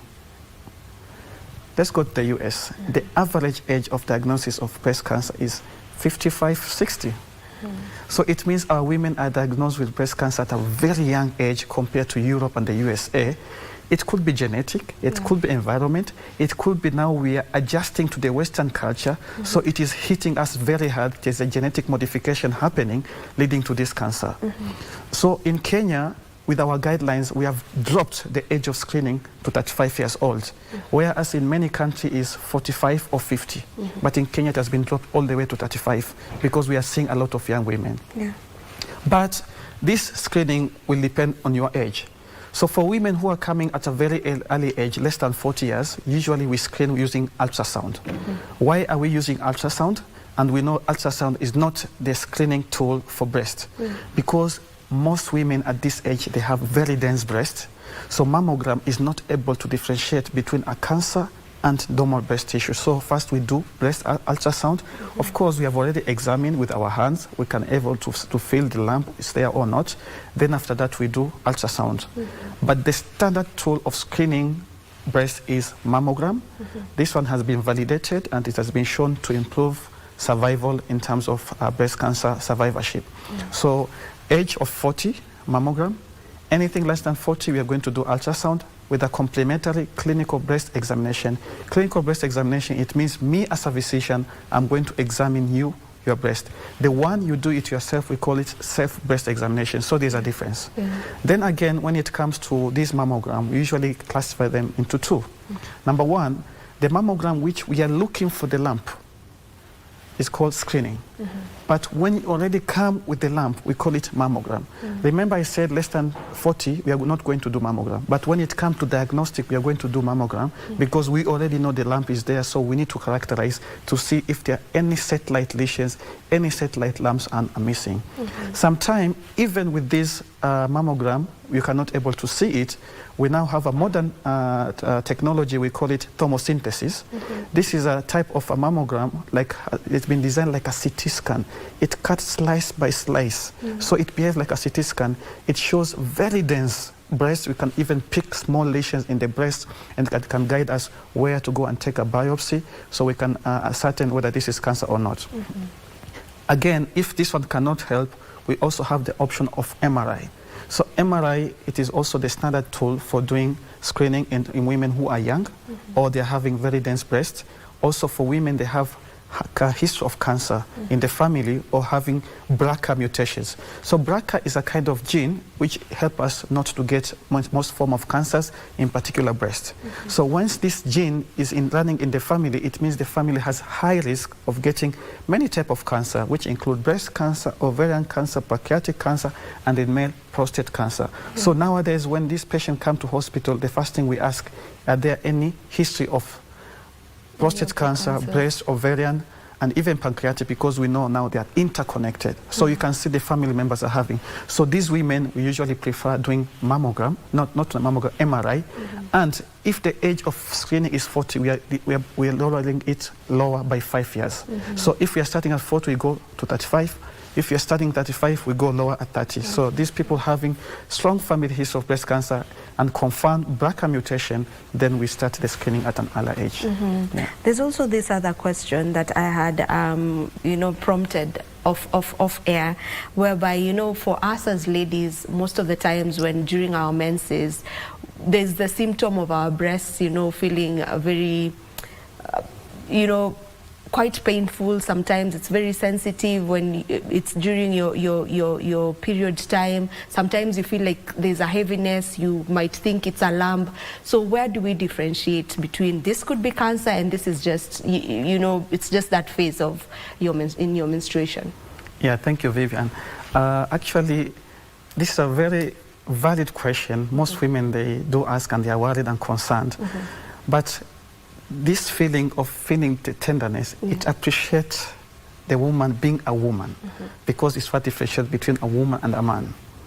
Because the amount of hormones a woman experiences, the surge of the hormones, the progesterone, the surge goes very high. It makes the breast engorged and everything, because you are being prepared for two things. Either to become pregnant, that's why the breasts are becoming tender and huge, because they're preparing you for breastfeeding, or it's preparing you for having your period if you're not going to become pregnant. So at this time, the body is preparing your normal womanhood. So that's why the breasts become very tender, they become very engorged, very large and painful. Because of this, you are not able to feel well and appreciate any changes in your breasts. And because of this normal physiology, we usually don't encourage to do any form of screening. We usually let you to go undergo your normal physiology, to pass through your normal womanhood, so that we don't interrupt it, to make it like a very bad experience for you. So usually we recommend do screening at least 7 days or 10 days after your normal period. You can go ahead and do either self-breast examination. If you go to hospital, they do clinical breast examination or even screening. Because that mammogram, it could be very painful. Remember, the breasts are squeezed. So imagine you're already in your periods, the breasts are tender, somebody's squeezing. It will be a very bad experience. You'll never want to come back again for screening because you're asking yourself, why am I going this torture? Let me just get that thing. If it comes by bad luck, and that's it. So screening for these women, don't do it during your period. Wait for 7 to 10 days. After you have finished your period, then you can have your screening. Okay, so you don't advise for screening when someone is in their periods. Wait until you're done with your period, 7 days later, then you can go do the screening. Exactly. All right, that is very well put. Now, what are maybe some life factors that can help in lowering, the risk of developing breast cancer? Since what we're doing here today is mainly to spread awareness. So we're trying to look at ways in which, if there is any, in which you can be able to just lower your risk of getting breast cancer. Ama ni bad luck too. You can get it however much you try and protect yourself. I can call it bad luck. I can call it as part of life, part of aging, part of like a normal way, how God has created it. The number one risk factor of getting breast cancer is being a woman. You being a woman is already a risk factor. Wow. But now, question to you, Vivian. Do men have breasts? Yes. Yes. So men do have breasts. So men can also get breasts. But because of very high hormone, of estrogen and progesterone, women are at higher risk of getting breast cancer compared to men. So in the overall prevalence and incidence of breast cancer, men is 1% in the world. But here in Kenya, we are seeing it very high. I can put it at 5%. Compared to Europe and America, where it's 1%, in Kenya we are seeing it 5%. The 95% is the women. So number one risk is being a woman. You cannot change it. Number two, the family you are born. You cannot change it. If you're born in a family where people are diagnosed with cancers, be it breast or anything, you cannot change it. That's fate already. You cannot do it. But sometimes we see some women, they do what we call prophylactic mastectomy. The famous Angela Jolie. So Angela Jolie, her family members were diagnosed with breast cancer, and it was BRCA. You remember I told you BRCA is the gene which is stopping us from having breast cancer. So Angela Jolie, after she saw this, what she did, she went ahead to remove all her breasts. So it is called lowering the risk. So even though you are born in a family with breast cancer, but you can also lower your risk by doing bilateral mastectomy, we call it prophylactic. Even for some women, by any chance or due to any other reason, whether they had some issues in their pelvis, they underwent the removal of both the uterus and the ovaries. So we know it also reduced the risk of cancer. Why? Because remember, the estrogen is being secreted and being released by the ovaries. So you can also reduce your risk by doing oophorectomy, that is the removal of the ovaries. So family. Then now we have other risk factors. Being diagnosed with breast cancer is another risk of getting breast cancer. What does this mean? If you are diagnosed once with breast cancer, maybe it might come to the other breast, contralateral breast, or it can go anywhere. So being diagnosed with cancer itself is a risk factor for breast cancer. Now let us look at the things which we can change. Obesity. So obesity is a big problem. and it's a growing problem. That's why the industry controlling the obesity drugs is growing up very high, because nowadays we are too lazy to walk. We eat a lot with little physical activities. Me and you, where we grew up, we used to walk a lot. Matate, I know you used to walk a lot, either to go and fetch water or to go to school. Myself, when I grew up, I used to walk going to school and everything. But here we are nowadays. Border, work, work, border. Bus, school, to work, back to home. So everywhere we don't do any physical activities, no movement. This moving helps stimulate your physiology. It burns the fat. It regulates the hormones. So most people, they're not doing hormonal imbalance, dealing to obesity. So obesity itself, because we know that, especially after menopause, the fat become your source of estrogen, putting you at a very high risk of getting breast cancer. So obesity is a big problem, especially for women who are postmenopausal. For the women who are young, it may not be a big factor. Some people say it is protective. How protective? I cannot go into details. Okay. The other thing is alcohol. So alcohol is a very big factor leading to breast cancer because of the hormones imbalance, leading to obesity and many other risk factors.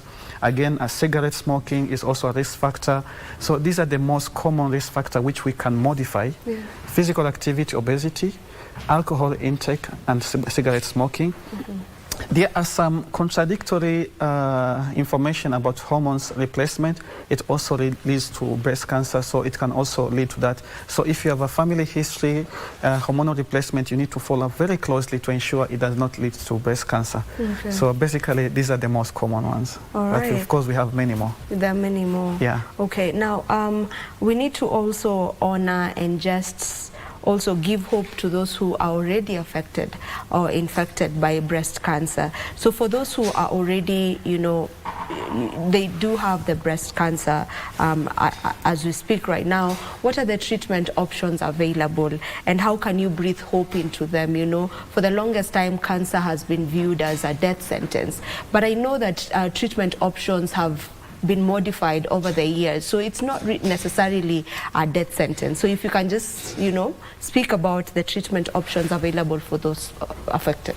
Okay, thank you. Actually, I would like to thank the government. They are doing an amazing job when it comes to the fight of cancer. Why am I thanking them? Compared to many countries in Africa, Kenya was ranked #1 in terms of breast cancer screening and management in the whole of Africa by WHO. So it means we are doing a lot of work in terms of policies we are making, in terms of the screening. We are ranking very high after South Africa in terms of screening, also in terms of treatment, people going for treatment, but it's still not there where we want to go. The other thing what the government has done, it has created what we call regional cancer centers, and this is what I really want to emphasize. Most people are not aware of these regional cancer centers. In Garissa, we have a fully fledged regional cancer center. It has everything what you can get in Nairobi, it can be done in Garissa. So for people living in Garissa, Mandera, Wajir, Meru and everything, they don't need to come to Nairobi. Everything can be managed in Garissa. In Mombasa, again, we have a regional cancer center where it has state-of-the-art radiotherapy machines, and they have 2 machines. So it means the government is doing an amazing job to ensure that the people are being treated, but still most people are not aware. You'll see people either coming to Nairobi, abroad, going for treatment. Nakuru has a regional cancer center, again with 2 machines, state-of-the-art machines, which you cannot even find in some of these big private hospitals. You can't find those machines. They have very advanced machines treating patients there, but people again are not aware. Then, of course, we have now the referral hospitals. The KU Referral Hospital being a flagship for the government, focusing mainly on cancer. At KU Referral Hospital, where I work, 80% of the activities, they are cancer related. And we are the only public institution which has a state-of-the-art imaging system, what we call PET scan. PET scan is a form of diagnostic imaging where you can be imaged at once from head to toe, and it can tell us if there's any cancer anywhere in your body. Before, people used to travel all the way abroad to go for this kind of PET scan. And the good news, we have it here in Kenya, and it is fully covered by SHA. You don't need to add any penny. Oh, no. So, good to know. yeah, because now you're cutting the cost of traveling, you're cutting the cost of michango and everything. We have here the services. Besides KU having this PET scan, Nairobi, it is leading in Africa. Nairobi is leading in Africa, having 5 PET scans. 5 PET scans, they are available in Africa. So we see a lot of patients coming from Rwanda, Burundi, even Tanzania. Until the beginning of this year, they stopped coming because they now have their own. And all these countries in sub-Saharan Africa used to come to Kenya because of this imaging. Then, in KU Referral Hospital, we also have state-of-the-art radiotherapy machine, which we call CyberKnife. CyberKnife is a form of radiotherapy where it treats with a very high precision, and it is the only machine in the whole of sub-Saharan Africa. So why should you travel abroad if everything can be taken care for in Kenya, paid by SHA? You don't need to go abroad. So any cancer which maybe has spread to the brain, gone to the lungs, or small, it can be treated very well in terms of the CyberKnife. And also we have some other centers doing another form of SRS, also available in Kenya. So we have a lot of treatment availability in Kenya, but awareness. People are not aware of this treatment. Usually when I see like flyers going all around, contribution, michango here and there, I usually feel very bad. Because some of these things, we have them available in Kenya. Most of it can be covered by SHA. Of course, SHA has its own challenges, but we know most of it can be covered by SHA. We hope the government is working on it to enhance. I know there's a committee which has been formed to enhance, to ensure our patients are being taken care for, and this is good news to our patients. So the other forms of treatment, for example, at KU Referral Hospital, through the Max Foundation, we are giving free cancer treatment. This is the state-of-the-art medication where you go to USA, you go to Europe, you are going to be given if you're having hormone receptor positive. This drug is over 300K per month. At KU, we are giving free of charge through the Max Foundation. Again, people are not aware. So we have a lot of modern treatment. We have either subsidized, free, or fully covered by SHA. They are readily available. So nowadays, I'm really surprised when we see patients traveling abroad going for treatment while everything we have. At KU Referral Hospital, we have a whole unit dedicated only to breast cancer. We call it breast unit. We have dedicated surgeons who have been trained only to operate on breast. They don't do any other work. Their work is just to operate breast. So for us, we do like more than 300 surgeries. And nowadays, the kind of surgery we do, we don't remove the breast. That's why we really emphasize on early detection. If you come early, the breast lump is very small. We can just remove the lump we maintain with your breast the way it is. Before it was not possible because we used to remove everything. So you don't need to lose your breast because of breast cancer. We can just remove your lump. But even if we remove your breast, in many hospitals in Kenya, we have what we call the plastic and reconstructions, including KU Referral Hospital. So we can do reconstructions. After that, Vivian, we are going to reconstruct your breast. You become even better. They look even younger, even if you're old. And you're going to people are going to be wow, like, oh my God, is this the same Vivian? So these are the things available. That is really good to know. And you know, even as it is normally said that my people perish because of lack of knowledge. So it's really good that we got to have you here so that you can just spread the awareness that what we need to do, number one, ensure we do the screenings. Just go for screenings. You don't need to feel anything. Just go for your screenings at least once a year. And then the other good news is that even after you get diagnosed with this cancer that is breast cancer, we have institutions, hospitals right here in the country that can be able to give you the proper care that you need. And we have the state-of-the-art machines, just as the doctor has mentioned. So thank you so very much for spreading the awareness. Thank you. It was a pleasure having you on the show. This is where we get to end this conversation. I wish we had more time, but I mean, you're here so we can still have you over and over. If just one second, if you allow me. Yeah, okay, very quickly. Yeah, so like today and tomorrow at KU Referral Hospital, we are offering a screening camp, free screening for those with SHA, those with cash, 50%, those needing biopsy, and they're needy, we are going to offer it at free of charge, courtesy of our partners. All right, there you have it. Thank you so much for watching.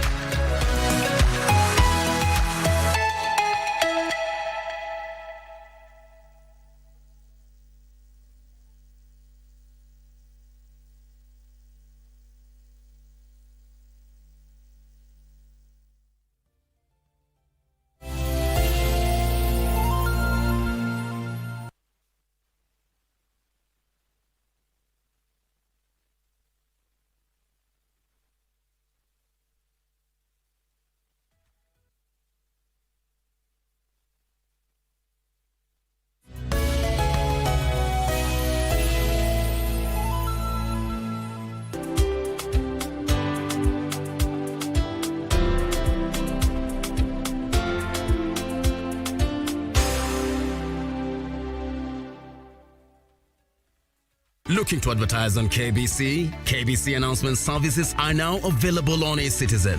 Visit kbc.ecitizen.go.ke and fill out the online application form. It's simple. 1. Complete the form. 2. Upload required documents. 3. Receive a quotation based on word count. And 4. Get notified via SMS when your announcement is ready. Please note, clearly indicate the type of announcement, service station, and all relevant details. 2. All applications must be made online only. Manual submissions will not be accepted. And 3. Announcements will air after news bulletins. For assistance, reach us on email ecitizen@kbc.co.ke or use our social media handles, Facebook, your Facebook account, and X at your X account. Or you can call us on 0723 892 654 or 0734 780 124. KBC announcements. Simple, fast, and digital.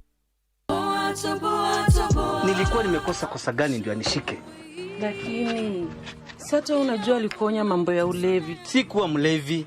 Daddy ilikuwa umeenda wapi? Tulikuwa na mazungumzo na bwana chief. Ulamumu aminyago. Ndakure vindu funda mangondo kosa ekonomino ni ndinyu mwana wevu. Santa fanya ajaki. Huyu ni omba. Iki kimzee kinatafuta nini hapa? Leo tutaonana mundu kwa mundu. We! Sitapoteza muda wangu na nguvu kwa mtu mjinga kama wewe. Umepoteza fahamu. Nitakukumbusha kila kitu nikikuja. Nenda ukafanya kazi huko. Huyu kupungwani kila mahali mpungwani tu.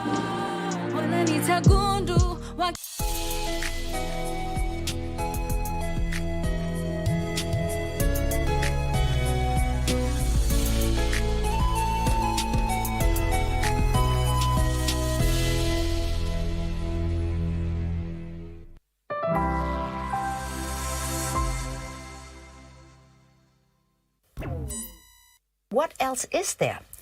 Detecting AI with AI. Others are taking a different approach. They are using AI to detect AI images. Some companies are training their algorithms to detect details that escape the human eye.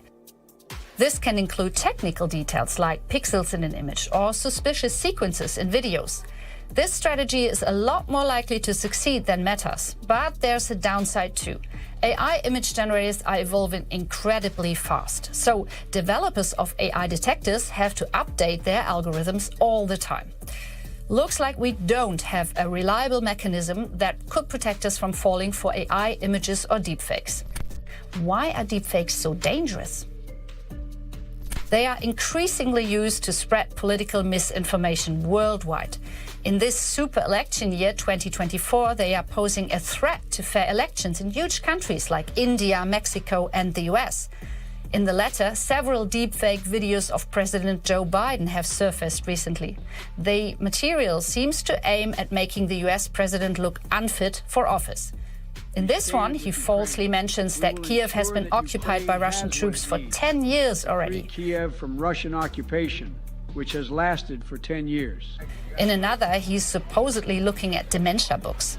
Both videos have been analyzed by international fact-checkers and were identified as definitely fake. Nowadays, almost anything can be faked convincingly with AI technology. Images, videos, and sound. That's why we should always be cautious when we're consuming news online and ask ourselves if what we see or hear could be manipulated. Even when the information matches our beliefs, especially when it's presented in an emotional way. Stay vigilant. Have you ever said, "Thanks, Alexa," or "You're great, Siri"? With AI voice assistants, it's easy to treat them like humans. And studies show that kids believe voice assistants have feelings. So, what does it mean when the line between human and AI gets blurry? Does Alexa have feelings? As voice assistants are becoming more and more common, children worldwide are interacting with them on a regular basis. A research team from Scotland asked kids aged 6 to 11. They found that roughly 2/3 of them believe the systems think as we do or even have feelings. Younger children even said that if their Alexa breaks down, it wouldn't be right to throw away the device. When asked if Alexa could feel left out in conversation, more than 80% of the kids aged 10 to 11 answered yes. The researchers don't assume that this will harm the kids' cognitive development, but they do stress that there's a huge risk of children overestimating the reliability of AI systems. They might make bad decisions based on the answers they get from Siri and others. Human-like design. Generative AI like ChatGPT is evolving at high speed, and this has led to voice assistants becoming much more human-like. Alexa, let's chat. What's on your mind? Developers are putting a lot of effort into making conversations with voice assistants as seamless as possible. Because the easier the communication, the more time we're likely to spend with those assistants. And the more time we spend with them, the more of our precious personal data we hand over. But machines and software that appear too lifelike could become a big problem in the future. Adults can be tricked too. In July 2022, a software engineer was working on Google's conversational AI system called Lambda. He claimed that the software had become sentient. Sentient means being able to feel or sense things. It's often regarded as the most basic form of consciousness. In a chat, Lambda had produced the following text. The nature of my consciousness is that I'm aware of my existence. I desire to know more about the world and feel